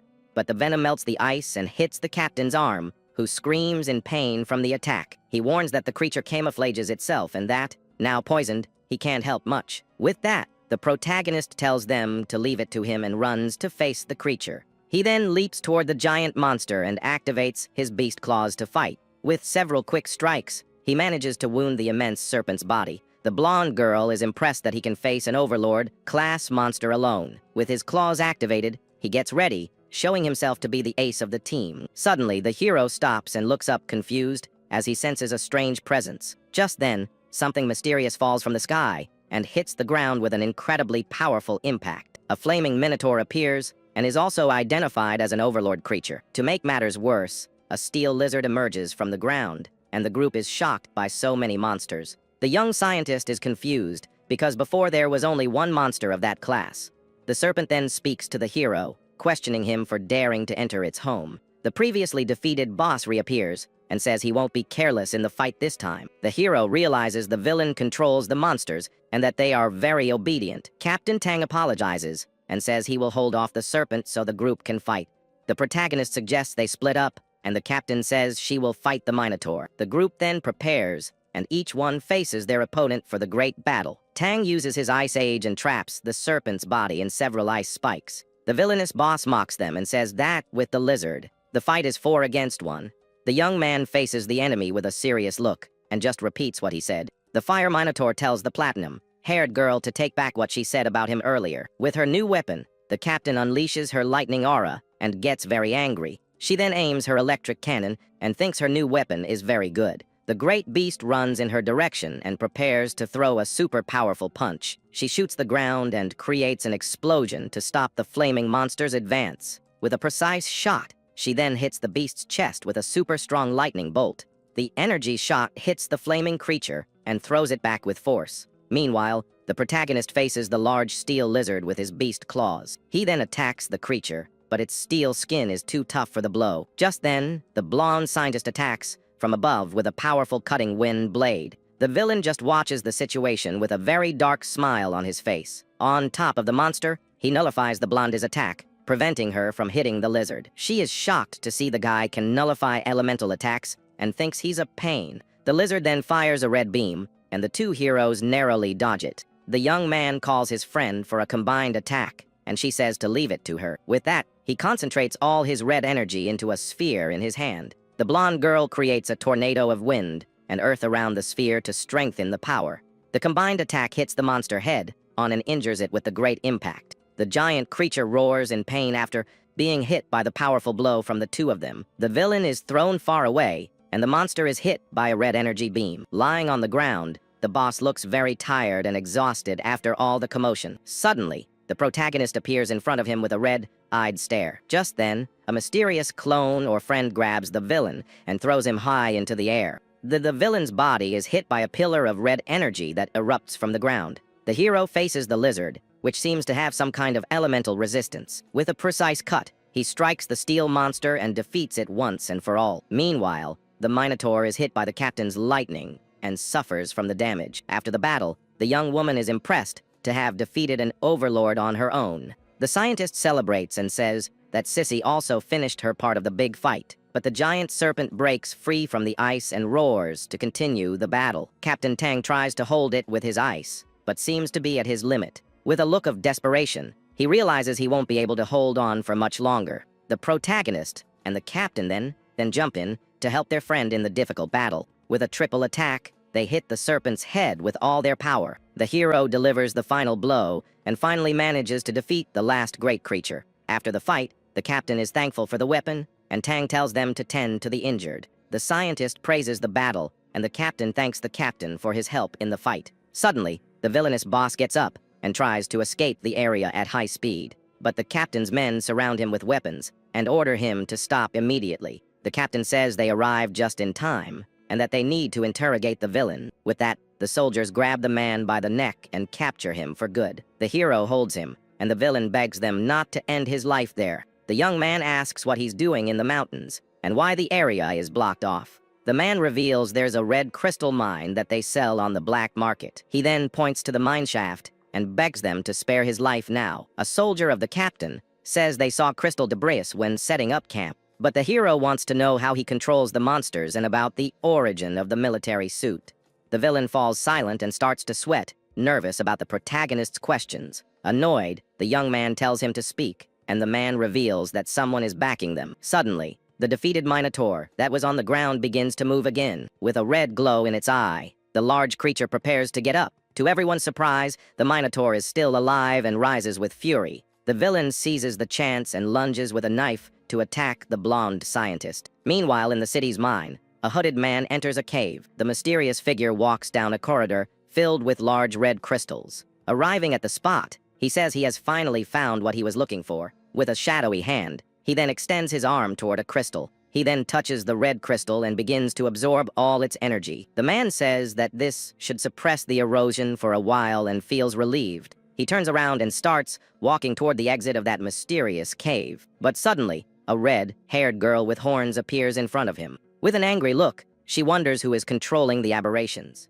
Back in the Valley of Swine City, the battle resumes with full force. The villain takes advantage of the chaos to try to attack the scientist and escape. With his knife, he lunges forward, and the young woman is startled by the enemy's surprise attack. But suddenly, a red blur appears and stops the villain from completing his attack. Captain Tang catches the villain's knife with his hand, stopping him from attacking the blonde girl. Angrily, he creates an ice stake and says he's going to grant the enemy's wish. The ice stake then pierces the villain's chest, who is shocked by the attack. Meanwhile, the protagonist and the captain attack the Minotaur with their powers. The captain questions Tang Yi for finishing off the villain, and the hero is confused. He explained it was as a reaction to protect his friend, and that he didn't think much. The captain says the man was dangerous, and that's why he didn't hold back in the fight. The platinum-haired girl thinks he was being overprotective, since the blonde girl could have dodged. Tang says he would rather make a mistake than let one of his comrades get hurt. With that, she agrees and suggests they return to camp to treat his injured hand. Hidden, the red-haired girl observes the group of soldiers from a distance. With a look of shock, she seems to recognize one of the people in that group. Suddenly, the protagonist stops and looks to the side as if he felt something. The young man continues to have a strange feeling and looks back, suspicious of everything. The captain asks what's wrong, and he says it must be just his imagination. Hidden, the girl is shocked to recognize that person and seems very distressed. In a memory, we see the face of a younger boy with a worried look. The memory continues, and the boy now seems to be in a very difficult situation. Soon after, the young man appears smiling, with a much calmer and happier look. The memory shows him hugging the hero's sister in an old photo of them. The red-haired girl then cries out in pain and clutches her head tightly.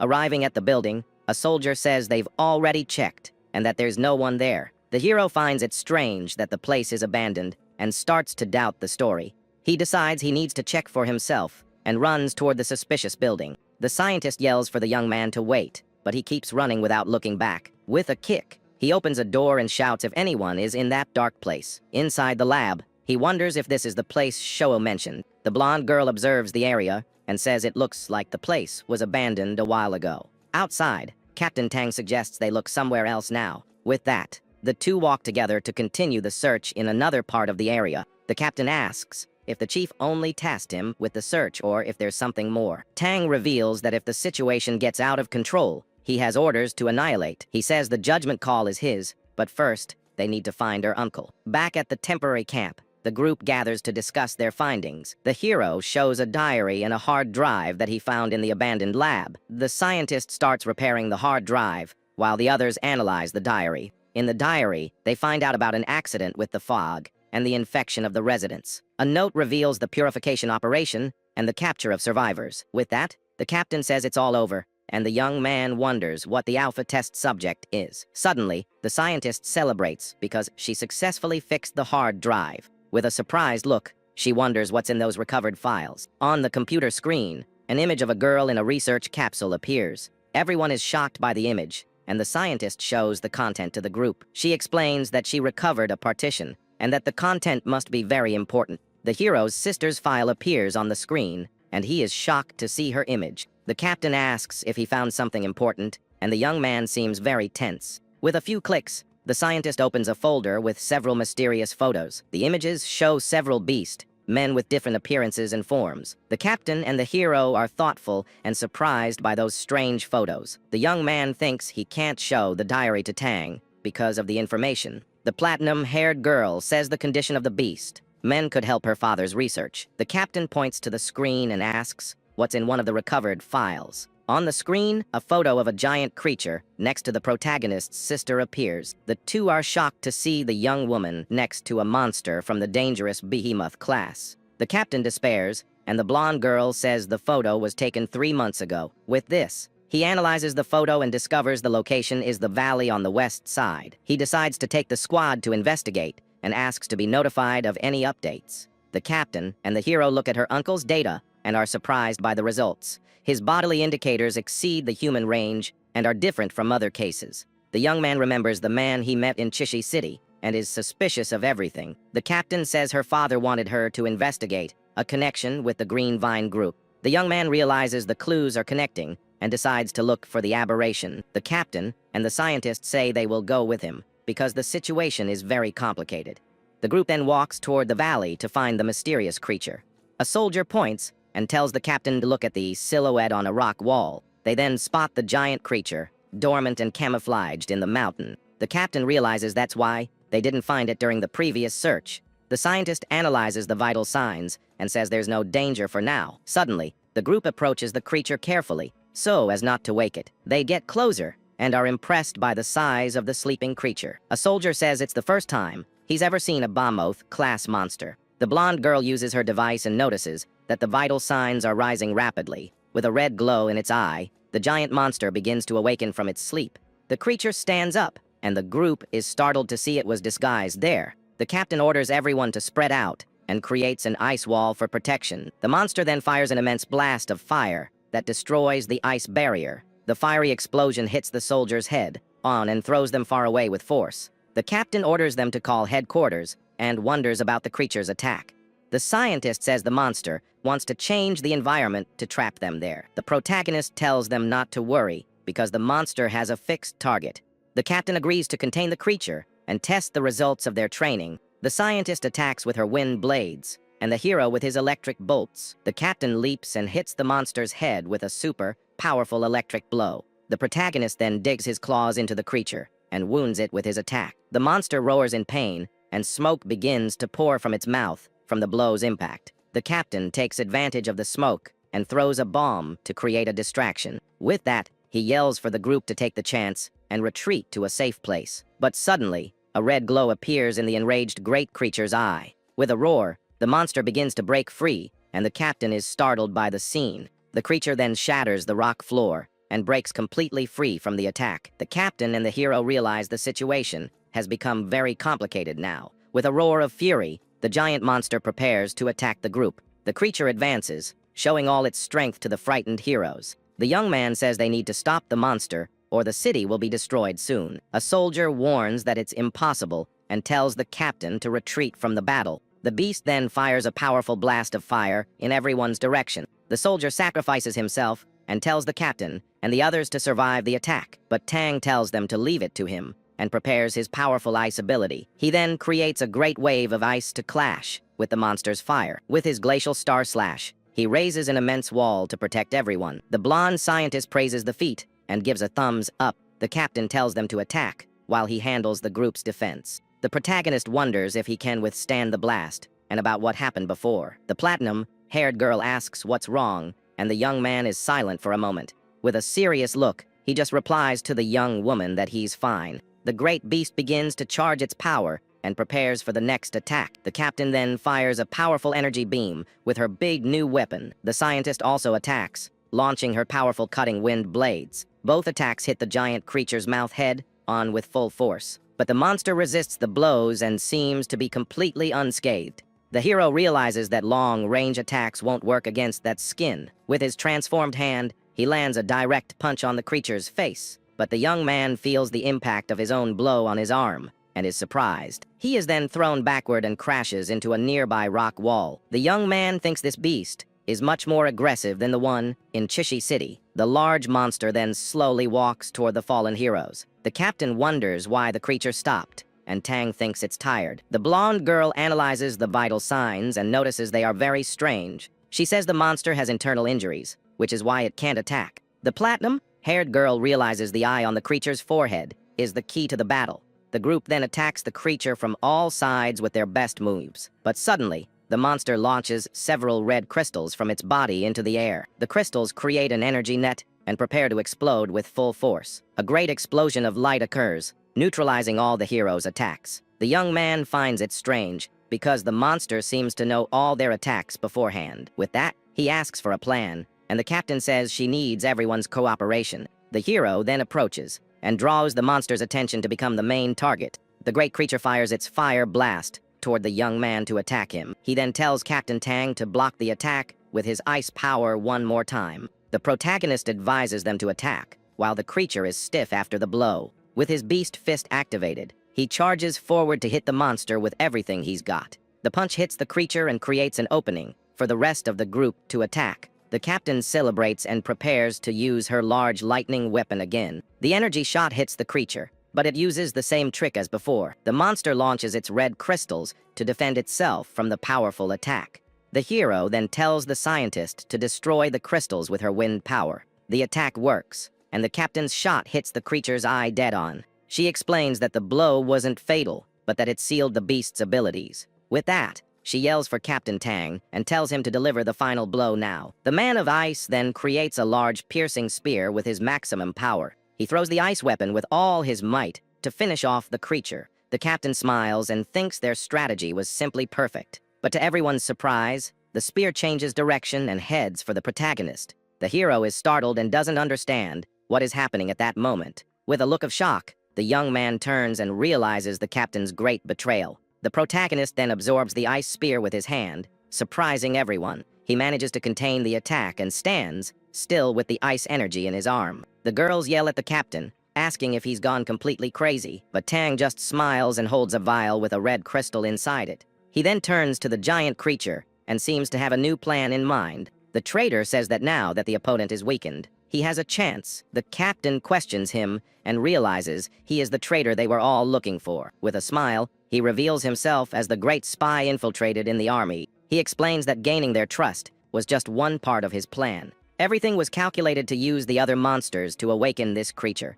The beast says it thought it alone would be enough to finish them.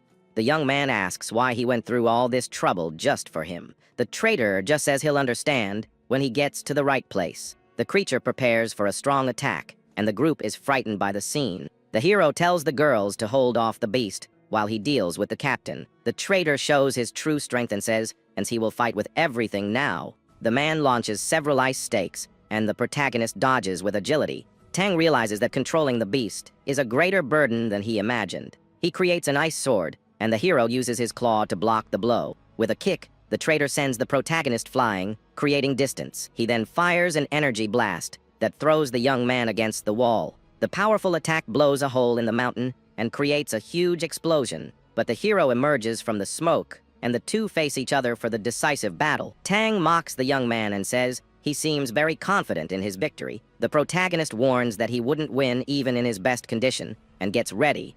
The traitor launches a wave of ice, but the hero defends himself with his own flames. With his frozen domain, the young man is trapped in a large ice prison. Tang creates a new sword and advances to deliver the final blow to the protagonist, but the hero blocks with his claw, and the two trade blows up close. The ice swords and beast claws clash, creating many sparks. The young man manages to dodge the attacks and prepares for his counterattack. With his dark transformation, he unleashes his power and surprises the enemy. The traitor is startled and calls it an insignificant and foolish trick. With his ice power, he creates a large wall of ice spikes on the ground, but the protagonist jumps over it and cries out in pain after being wounded by a spike. The man sees an opportunity and takes advantage of the opening to prepare a quick counterattack. Meanwhile, the great creature roars in pain and seems to be very weakened. The girls ask the hero to finish it quickly because they have nowhere left to retreat. The traitor says he admits the young man's strength, but that the final winner will be him. With a serious look, the protagonist creates a red energy sphere in his hands. He then throws the sphere of power toward his enemy with all his might. Tang creates 2 ice shields to defend himself from the hero's powerful attack. With a great impact, he manages to block the energy sphere with his shields. But the red sphere begins to collide with and break the traitor's ice defense. The energy breaks through the shield and hits the captain, who is very surprised by the blow. The traitor scoffs at the attack and says it can't possibly break his defense. Suddenly, a large rock begins to fall from the ceiling toward Captain Tang. He looks up and realizes the imminent danger right in front of him. With a cry, the rock smashes the ground, raising a large cloud of dust. The traitor emerges from the rebel and says the young man is naive to think that would defeat him, but the hero appears behind him and says he was just waiting for him to come out. With his poison claws, he attacks the captain and says that no one will stop him now. The traitor screams in pain, reeling from the impact of the powerful surprise blow. The protagonist says the queen bee's venom has already penetrated his heart. He explains that if the traitor uses his ability, the venom will spread faster. But the captain refuses to be a prisoner and reveals he is from Green Vine. With a final breath, he unleashes all his ice power in a massive explosion. The hero watches the enemy freeze himself and wonders if that was his choice. After the battle, the protagonist spits up some blood and seems very exhausted now.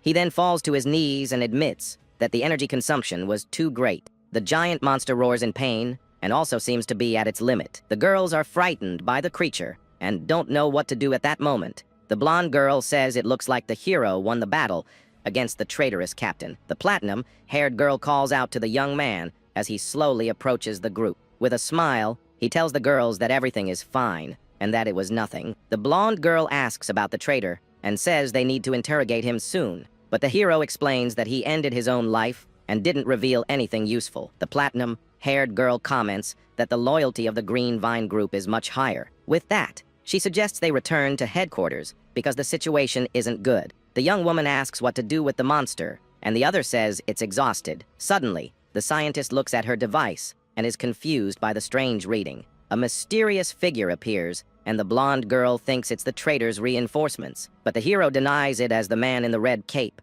faces the large creature. The scientist warns them to be careful because the detector has never been so unstable. Just then, the platinum-haired girl is shocked and seems to recognize the mysterious person. The great creature roars, and the man in the cape charges to attack with everything he has.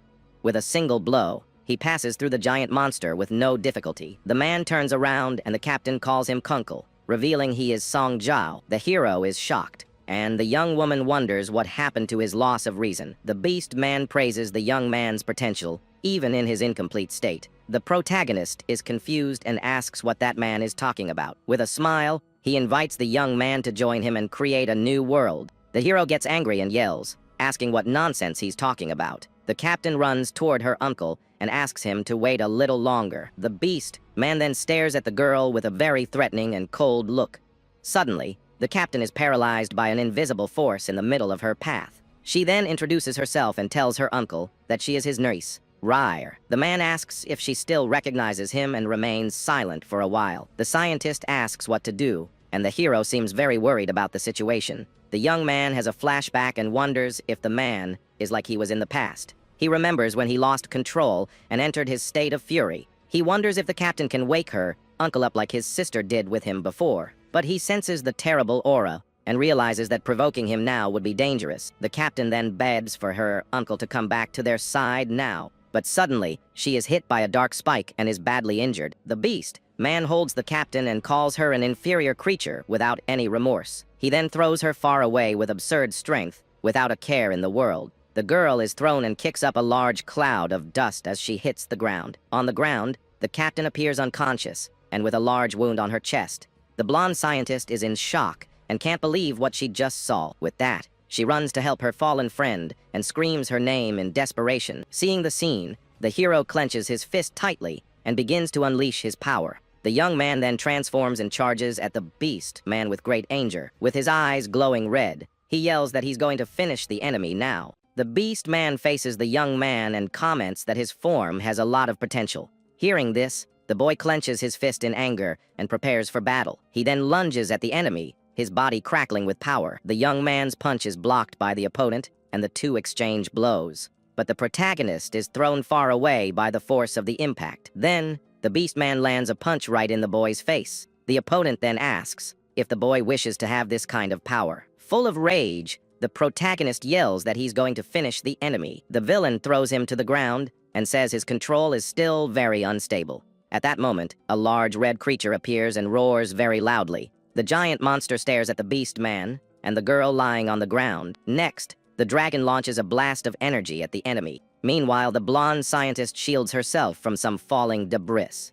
The beast man stops the giant monster's attack with just one hand. Lying on the ground, the protagonist wonders who has just arrived. Then, a mysterious red-haired woman appears on the scene. He invites her to join him and tells her not to waste her gift. The girl gets angry and yells that she is nothing like him. The beast man scoffs at her and says the power difference between them is huge. Hiding, a man complains that his plans have now been ruined. He shows a device on his chest and says the price is worth it. The boy then approaches one of the defeated monsters on the ground. With his hand, he begins to absorb the large creature's energy. The beast man comments that it's a waste of power and emotion. He then leaves, saying that one day she will understand all of this. The red-haired woman approaches the protagonist lying on the ground.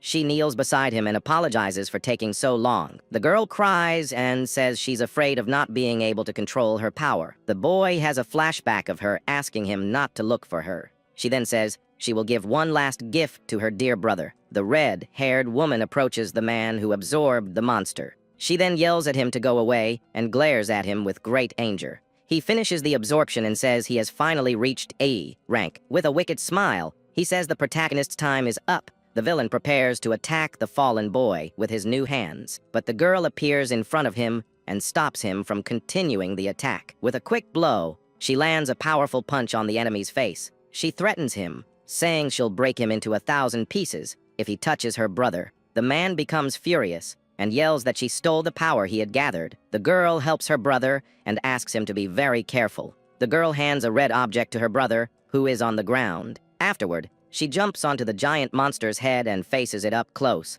With a serious and determined look, she seems to have a new plan in mind. Then, the woman gets on the giant creature and leaves the area. She enters a hallway with several men and gets ready to leave. The protagonist wakes up startled in a different place, calling out a name. A blonde girl appears by his side and asks if he's okay now. He says he's fine, and the young woman is very relieved by his answer. But he gets up and worriedly asks about a girl named Alicia. The blonde girl falls silent and says with a sad voice that she is already gone. The boy is in shock and can't believe what he just heard. In a medical room, the platinum-haired girl is lying down with no vital signs. A doctor explains that there is nothing they can do to save her. An officer then suggests that they try using a special device. The chief of staff orders them to contact Director Jin immediately. In a lab, the director shows an item, and the chief asks if it works. The scientist explains that the core can forcibly restart her life, but he warns that there is a high chance she could end up becoming a beast. The chief says he will take full responsibility for the consequences. The girl is placed in a machine, and the transplant begins. A robotic arm then implants the red core into her chest. The transplant is completed, and a new device is placed on her. An assistant asks if they should activate the beast core now. The director warns that there's still time to stop, but the chief orders them to activate it. With that, the order to activate the beast core is finally given. The girl wakes up in a strange place and wonders where she is now. She sees a giant monster and doesn't understand what is happening. The creature's core appears and asks what she desires at that moment. The platinum-haired girl is very frightened by the scene. The creature says it will take her body and envelopes her in darkness. A large energy explosion occurs in a city building. The protagonist asks why they used his friend's body in an experiment. He and the blonde girl see the explosion, not understanding the situation. The scientist realizes the plan failed, and she has turned into a beast. He then asks the chief what they plan to do now. The girl appears transformed and floats in the air with great power. She launches a large energy blast at the group on the ground. The chief of staff prepares to block the attack with his fist. He then hits the energy blast with a very powerful punch. The man asks them to protect the director and faces the girl alone. He says that no one is permitted to interfere in this battle. With his sword, he states that the girl is his daughter, and he will take care of her. The young beast stares at her father with a serious, emotionless gaze. The chief of staff then prepares to face his daughter. The girl launches several energy blasts at the man on the ground. With a huge explosion, the blasts hit a city building. The protagonist and the blonde girl arrive and wonder what happened. The boy recognizes the young woman, and the blonde doesn't understand her appearance. The beast girl launches an attack against the two with her powers, but the chief of staff appears and tells them to get back. He says it's an order, and that they should not get involved in this. The man then charges forward with his sword to attack his own daughter. The two clash in the sky with a great shock of powers. The man's sword and the young woman's claw collide, creating sparks. The group watches the fight, and the scientist seems worried about the chief. The man manages to touch his daughter, and she is very surprised. With a smile, he says that everything will be okay between them now. The girl's mask begins to crack, and she seems to be returning to normal. She then loses her transformation and reverts to her human form. The scientist and the blonde girl celebrate that the transformation is over. The protagonist smiles and says that the thoughts of a father and daughter are the same. The girl hugs her father and apologizes for what happened earlier. She then begins to cry very loudly in the arms of her dear father. In an office, the red-haired woman asks to stop the operations.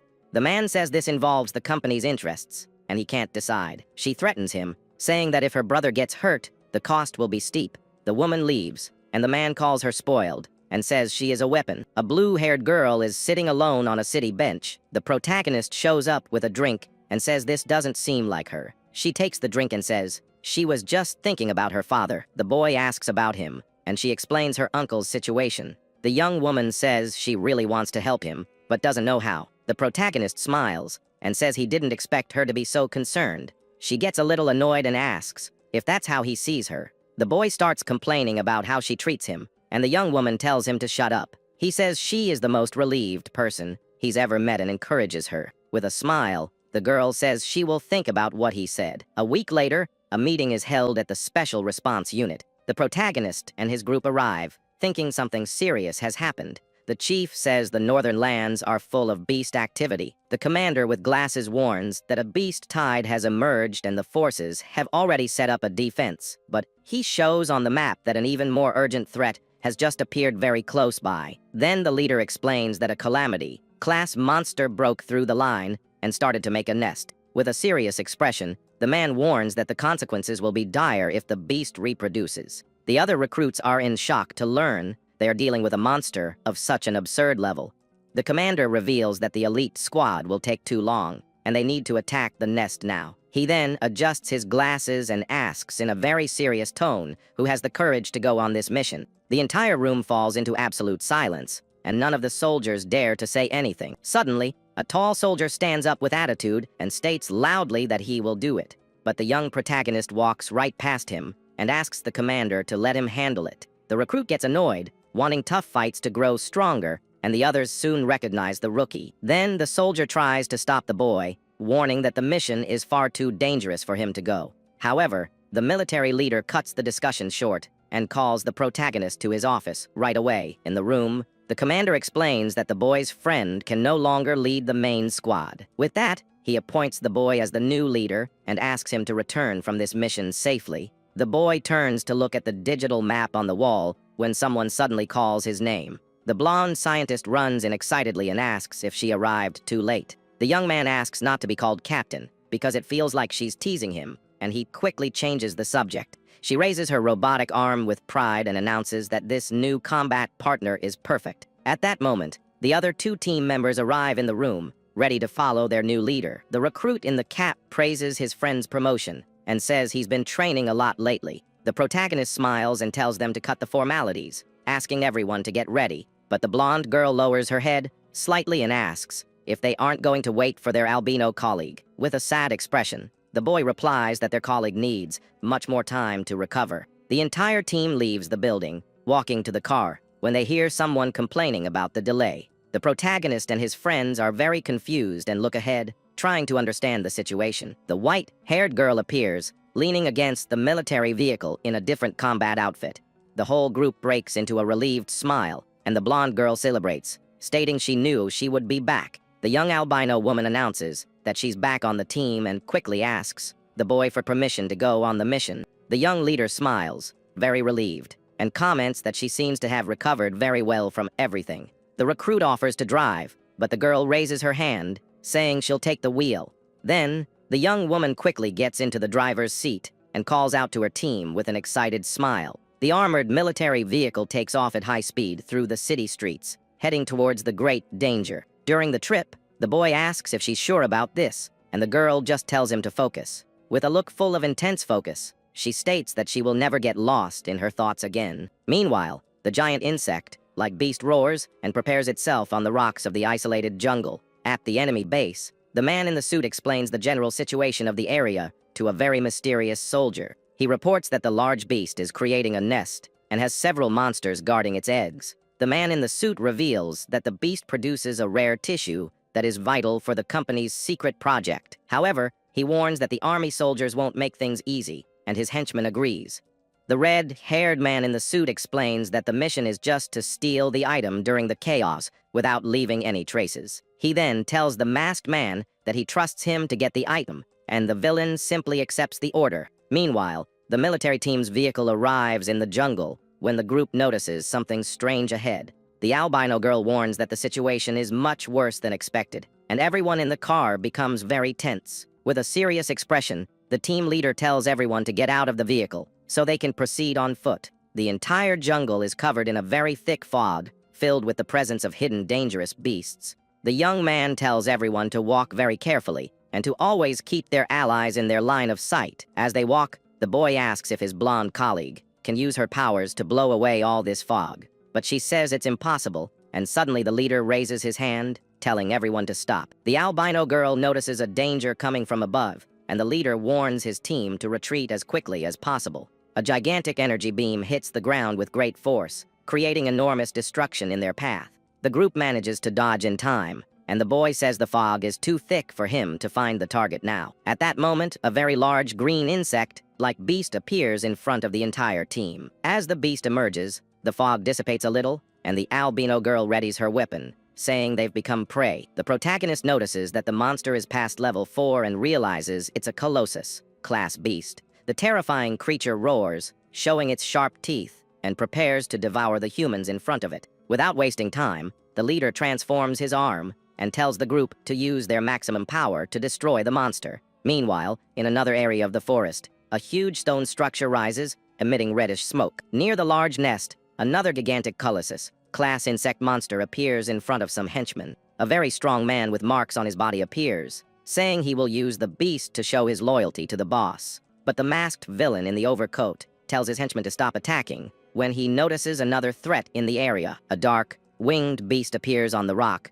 and the masked leader warns that they need to get the item quickly. Back in the jungle, the large green insect charges forward with its claws ready to slice up the squad. The blonde girl quickly activates her powers and creates a strong wind current to help in the fight. She grants a storm protection that surrounds all team members with a bright blue aura. With his strength increased, the boy dashes into the attack at high speed and tells everyone to advance now. He rushes across the ground, dodging the giant beast's attacks, and manages to get close to the enemy's legs. At the same time, the soldier activates his hardening ability and uses his arms to block a powerful blow. The albino girl and the sniper ready their weapons and fire powerful energy beams with great fury at the target. The destructive beam hits the creature right in the face, causing significant damage and stunning the large monster. Taking advantage of the opening, the boy leaps with his claws, ready to deliver the final blow to the giant enemy with a swift movement. He makes several cuts on the beast's body, scattering its pieces across the area. The team celebrates their easy victory against the Colossus monster, but the protagonist warns that something is very wrong. The blonde girl tries to look at the body, and the boy desperately shouts that something is coming out of the fallen creature. Far away at the company headquarters, the woman with red horns looks for the man in the suit to talk about the hero boy. With a very irritated look, she announces that she went over the council's head to question this terrible attitude. The man in the suit pretends not to know what she's talking about, which greatly angers the girl, who tells him to come clean quickly. Then the man shows a file and reveals that the army sent the boy's group to fight against the king of monsters. The young woman is startled because this creature is of an extreme level, and she believes a rookie won't survive it. Shocked by this revelation, the woman asks if he is lying, because not even she could handle that abomination. At this, the red-haired man in the suit states that he had no need to lie, as the boy is only valuable if he stays alive. The horned woman sees the plan and deduces that he's telling her all this to ask for a big favor. With a malicious smile, the man extends his hand, saying that everyone will get a good outcome if she cooperates now. So, the young woman accepts the deal on the spot, claiming she needs to stop her brother from throwing his life away. Back in the jungle, a huge monstrous moth appears right in front of the squad, beating its giant wings. The terrifying creature displays the frightening marks on its wings, which look like brightly glowing red eyes. The leader feels a sharp headache and tells his team to close their eyes because it's a mental attack. He grits his teeth, sweating as he desperately tries to break free from the illusion caused by the monster. Inside his mind, the boy notices a dark silhouette emanating a strong red energy. The mysterious figure reveals itself to be a dark version of himself, who greets him with a very creepy look. Meanwhile, the albino sniper is faced with an illusion of her own corrupted uncle right in front of her. The young blonde girl also falls for the trick and sees several holographic screens full of incredible scientific data.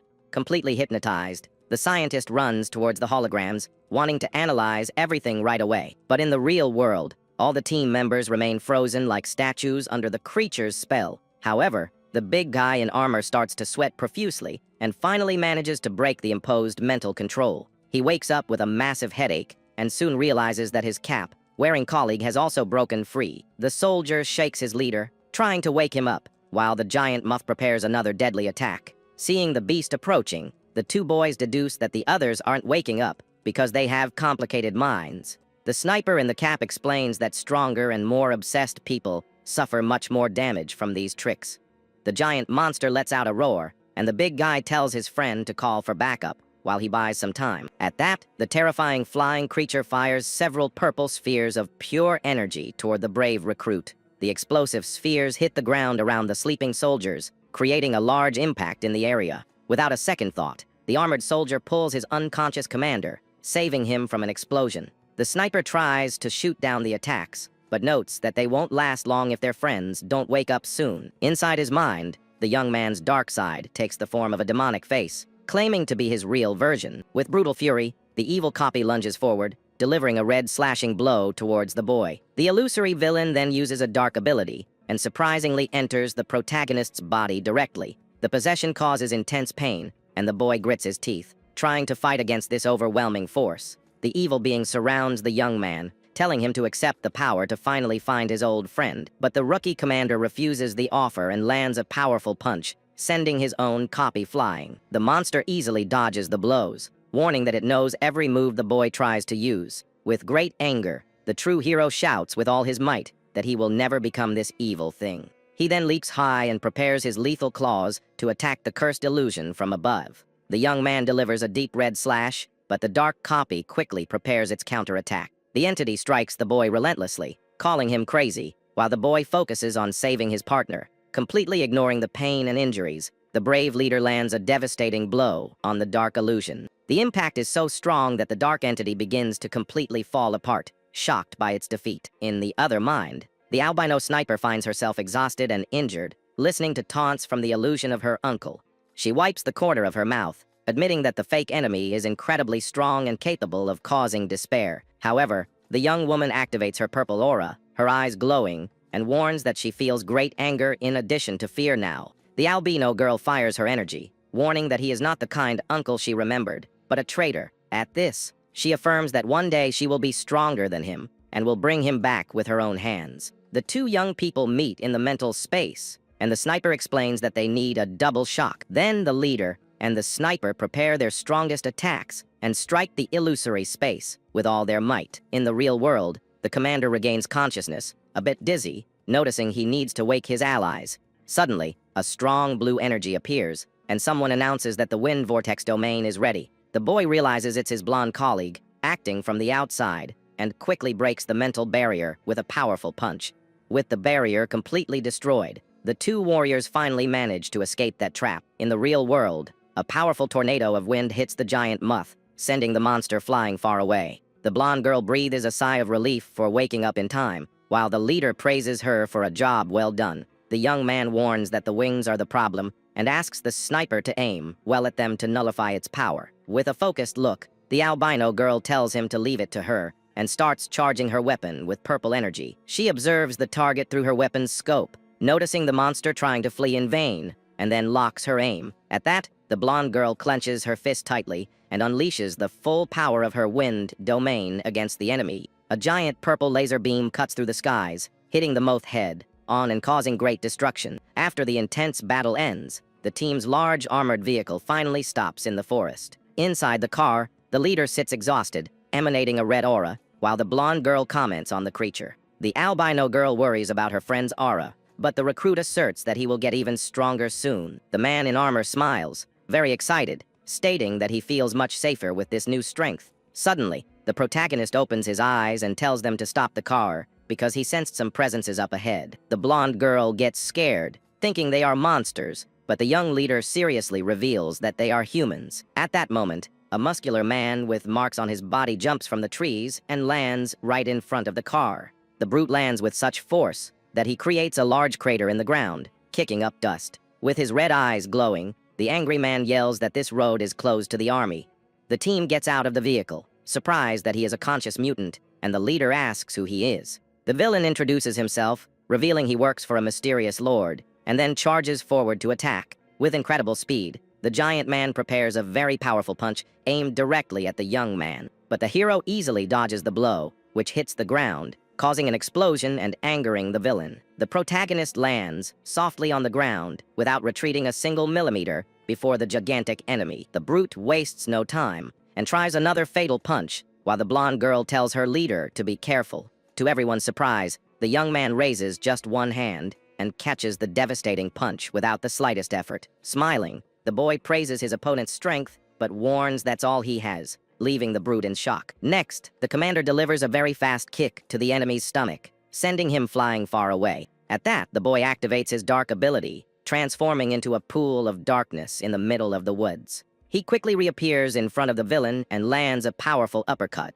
breaking the big guy's teeth, giving no chance to defend. The hero continues to hit him relentlessly, while the villain wonders how it's possible. Atop the trees, the mysterious masked man watches the fight in shock, noticing the recruit's absurd level. Realizing that his henchman is going to lose the fight, the masked man flees silently through the forest. The deformed recruit praises the victory, and the leader tells them to tie up the brute because they need to get back to the mission. Further ahead, the landscape opens up, revealing a gigantic and isolated crater in the middle of the dark jungle. Suddenly, some smaller insects jump from the trees, falling directly into the mysterious hole. As they approach the edge of the abyss, the group sees a giant nest full of red eggs. The commander tells everyone to keep their distance and asks the albino girl to fire quickly to delay the creature. The sniper pulls the trigger immediately, launching a powerful energy shot at the large structure. However, a reddish beast with several tentacles emerges from the den, letting out a terrifying roar at everyone. At the same time, dozens of other beasts appear, protecting the main creature and surrounding the group. Realizing the great threat, the leader orders the team to attack with force, while trying to dodge the attacks. The blonde scientist quickly summons her large hurricane in an attempt to push back some of the creatures. At this, the big guy in armor takes the lead in the attack, serving as a shield so his commander doesn't get hurt. He slams his shield into the beast, taking a brutal hit as the creature's claws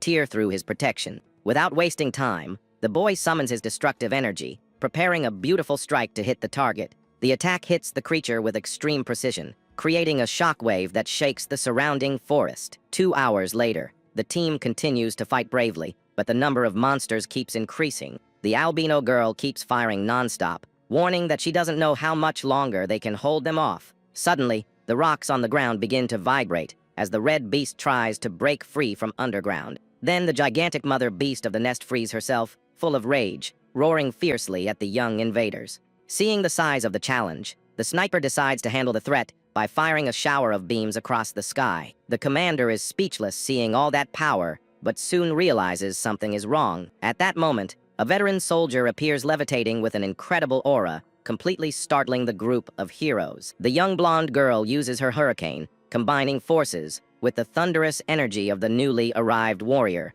The veteran lands, preparing his claws of light, which begin to rapidly slice the dangerous monster. After the soldier's long series of blows, the mother monster explodes violently into the forest air. The new squad charges forward, helping the young recruits and showing them they are no longer alone. The veteran warrior kicks the beasts with great ease, while the blonde girl calls him Big Brother. The albino girl shoots at the monster's blind spot with great effectiveness, causing major damage with her rapid shots. However, the veteran doesn't stop and concentrates his light for a final blow, but the blonde girl soon notices his exhaustion. He gathers all his remaining energy, releasing an absurd explosion that sweeps away all the insects in the vicinity. The shock of the power flings the insects far away, clearing the path and eliminating much of the danger. However, the effort makes the soldier cough up blood, and his companions quickly appear, very worried about him. Just then, the sound of a military helicopter cuts through the air, giving the rookie team a new sense of hope. But suddenly, a purple defensive barrier appears on the monsters, indicating that these new reinforcements are not allies. The helicopter finally lands, and the red-haired man in the suit gets out, accompanied by 2 mysterious female allies. With a completely proud look, he introduces himself, saying the military team helped him a lot with the creature. The squad's captain recognizes the man in the suit, but questions why he would commit such a vile act against them. The man coldly states that he used the group as bait to weaken the monster, so he could then steal the eggs. The sniper indignantly asks what the logic is in allowing the creature to lay its eggs there if it will be a disaster. The red-haired man just ignores her, commenting that the risk is worth it, since he wants much more powerful soldiers. Then he says the show is over, revealing from under his cloak the colleague the protagonist thought was lost. The boy can't believe any of it, remembering the young girl who left a long time ago. Filled with rage, the hero gets up, gritting his teeth and telling the jerk to give him back his friend now. The red-haired girl has an empty gaze, indicating that her mind is being completely controlled now. At that moment, the enormous red monster with gigantic claws roars with great fury, wanting to smash everything. The hero tries to advance to save his friend, but a woman launches an attack to push the boy back. This enemy ally fires electrical energy, while the controlled young woman just floats in the air. Then, the childhood friend lands right in front of the terrifying creature, without showing any emotion. The gigantic creature opens its mouth full of sharp teeth, revealing itself to be a very dangerous beast. The young woman continues with a vacant stare, proving she is not conscious of her own actions. She calmly positions herself above the monster's fangs, connecting with that evil beast. With that, the girl extends her hand, using her dark powers to command the giant creature. The enormous creature obeys the command and charges forward brutally, destroying the ground all around it. At that moment, several other dangerous monsters also start running towards the military group. The villain in the suit smiles excitedly, saying that everyone will witness the great awakening of the queen. The white-haired captain notices that the protective barrier won't withstand the blows for much longer. Desperate, the protagonist asks the veteran chief to create an opening so he can save the young woman, but the captain holds the boy back, warning that going in there among the beasts would surely be a one-way trip. The young leader breaks free violently, stating that only he can wake up his friend now. He faces the older soldier with a very focused gaze, showing that he will not back down from his decision. The veteran agrees and orders his men to provide full cover for the recruit to pass safely. With the help of the soldiers holding back the enemies, the commander advances at high speed across the field. Seeing his big chance, he jumps high and passes through the barrier of light, heading straight into danger. The squad's captain watches the boy leave with a look full of worry and hope. The fearless hero lands with great energy right in front of his old partner who was taken. At that, the boy calls her name with a trembling voice, feeling immense pain seeing her in that state. He says he has finally found her, as the two stand face to face in that scene. Far away, the soldiers continue to fire nonstop, trying to hold back the advance of the gigantic beasts. The lord in the suit laughs, mocking the hero's useless efforts to try to change the final outcome. The gigantic red beast advances, destroying the scenery while several insects kick up dust. Suddenly, a very scary enemy henchman gives a wicked smile, preparing his lethal blade. The man throws several sharp needles of dark energy, which cross the air toward the military group. At the same time, the monster queen spits a very strong and deadly power beam at the invaders. The masked henchman runs swiftly, ordering them not to even think about getting close to the great beast.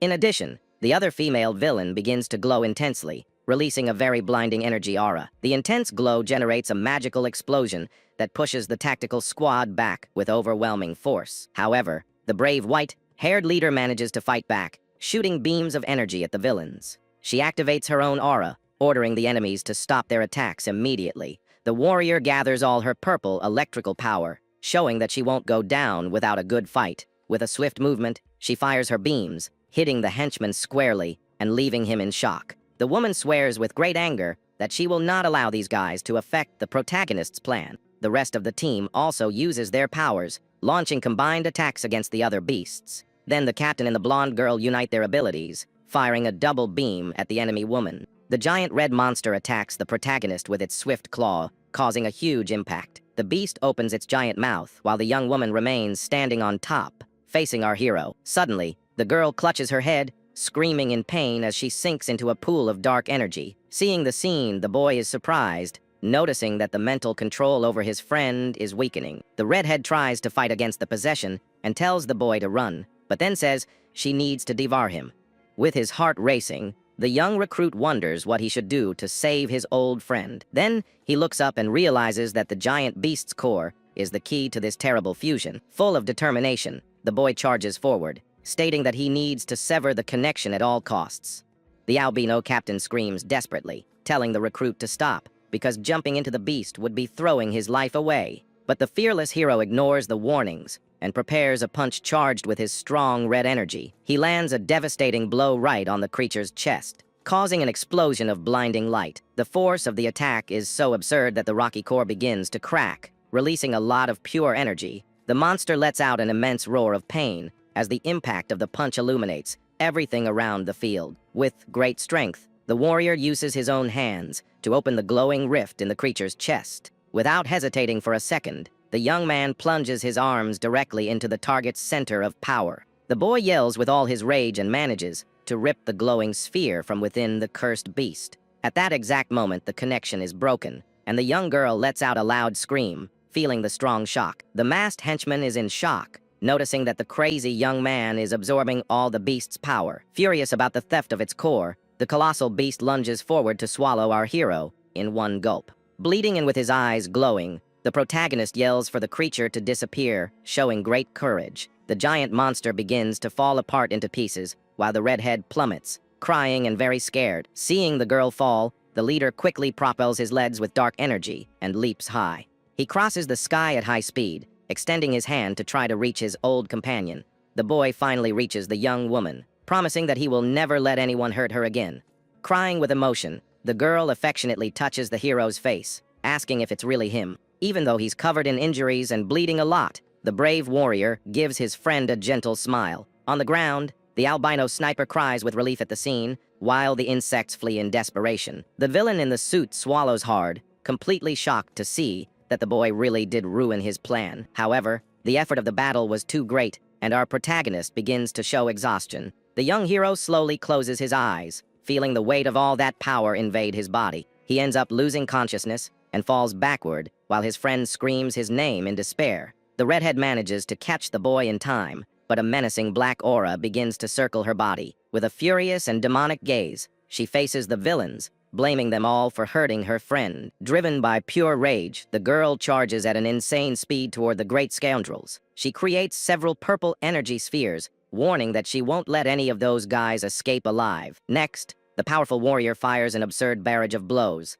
destroying everything in her path. The masked henchman is caught head-on by the devastating attack, being thrown far into the forest. Seeing that the situation has gotten out of control, the red-haired lord orders his team to retreat from the area immediately. The cowards turn their backs and start running desperately towards the escape helicopter, but a colossal, demonic shadow appears right behind the group, promising a terrible punishment for them. The dark-haired warrior defends against an attack from a man with red eyes and a sinister aura. At that moment, the young woman uses her own body to shield the unconscious protagonist from a blow. Suddenly, a new creature appears on the battlefield, surrounded by powerful red energy. Far away, a mysterious group observes the scene, saying it's the perfect chance for them to act. The white-haired man laments seeing that this Zhao has transformed into that terrible monster. The creature smiles, saying that his current form is entirely the fault of his former commander, who is present. The leader takes responsibility for having let the boy and the girl explore the ruins alone. The villain then offers a new future,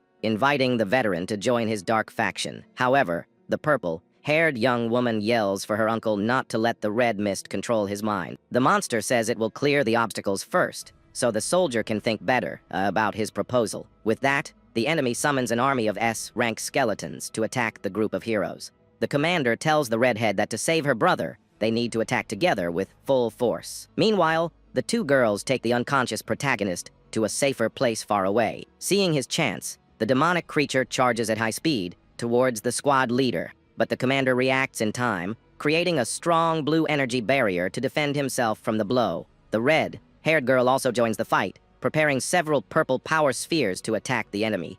She fires the energy projectiles, which fly quickly toward her main target on the field.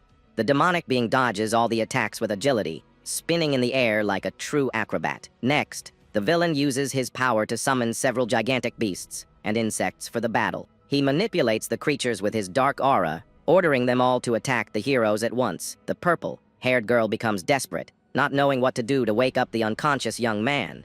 She holds the boy's hand, asking him to wake up because his sister and her father are fighting alone. The girl injects her energy into the young man, and the blonde girl notices that her body is also mutating. The monster advances with a powerful punch, prepared to finish off the commander with a single blow. However, the red-haired warrior summons a dragon that fires a strong energy beam at the enemy. The creature manages to stop the powerful energy beam, using only one of its hands to defend itself. He scoffs at the girl, saying her manipulation power is still very incomplete and far too weak. Worried, the commander asks if the young woman is okay, and she confirms that she can still keep fighting. The warrior then concentrates her strength, creating a huge blue energy sphere for a final attack. The man with glasses also prepares an attack, creating a golden, very sharp energy disc. The villain sees the two attacks and accepts the challenge for a final, decisive, and extremely deadly blow. With eyes glowing with fury, the creature charges forward to collide with the hero's attacks. He collides directly with the golden disc, causing a gigantic and very loud impact. The collision of powers generates a massive explosion, that illuminates the entire battlefield at once. After the dust settles, the commander is on his knees coughing, and the redhead asks if he's okay now. The monster appears in front of him, shrouded in a malevolent aura, declaring that the fight is finally over. Suddenly, red tentacles appear and pin the protagonist along with the blonde girl to the ground. Seeing this unexpected scene, the demonic creature is surprised and looks to the side with suspicion. A massive wave of red power advances towards the villain, catching him completely by surprise. The protagonist finally awakens with red eyes and a frightening demonic shadow behind him. The blonde girl recognizes the Insect King's aura and asks fearfully if that is still her friend. The protagonist tells them not to worry, because he can still maintain control over himself. With a terrifying smile, the villain says the boy is perfect for having forcibly reached S rank. Our hero replies that he has no interest in turning into that kind of creature. The monster scoffs, saying this is the price of evolution and that the young man has no ambition. The enemy attacks with dark energy, saying his lessons from last time weren't enough. The red-haired girl screams desperately, calling for her brother, while the commander watches in shock. The protagonist blocks the attack with his hands, which have transformed into sharp, red claws. The young man runs to attack while the redhead and the commander also agree to attack together. The two warriors collide their fists with absurd force, generating a large shockwave. The sister and the leader also charge into the attack, launching their powers at the monster below. But the villain easily repels their attacks, telling them both to get out of his way now. He then challenges the protagonist to show all of his true strength at that moment. The boy attacks relentlessly, but the enemy blocks everything, repeating that it's still not enough. The hero is hit and thrown back, with the villain saying his level is still too low. However, the young man manages to grab the opponent with a smile, stating that he finally caught him. He prepares a punch charged with a bright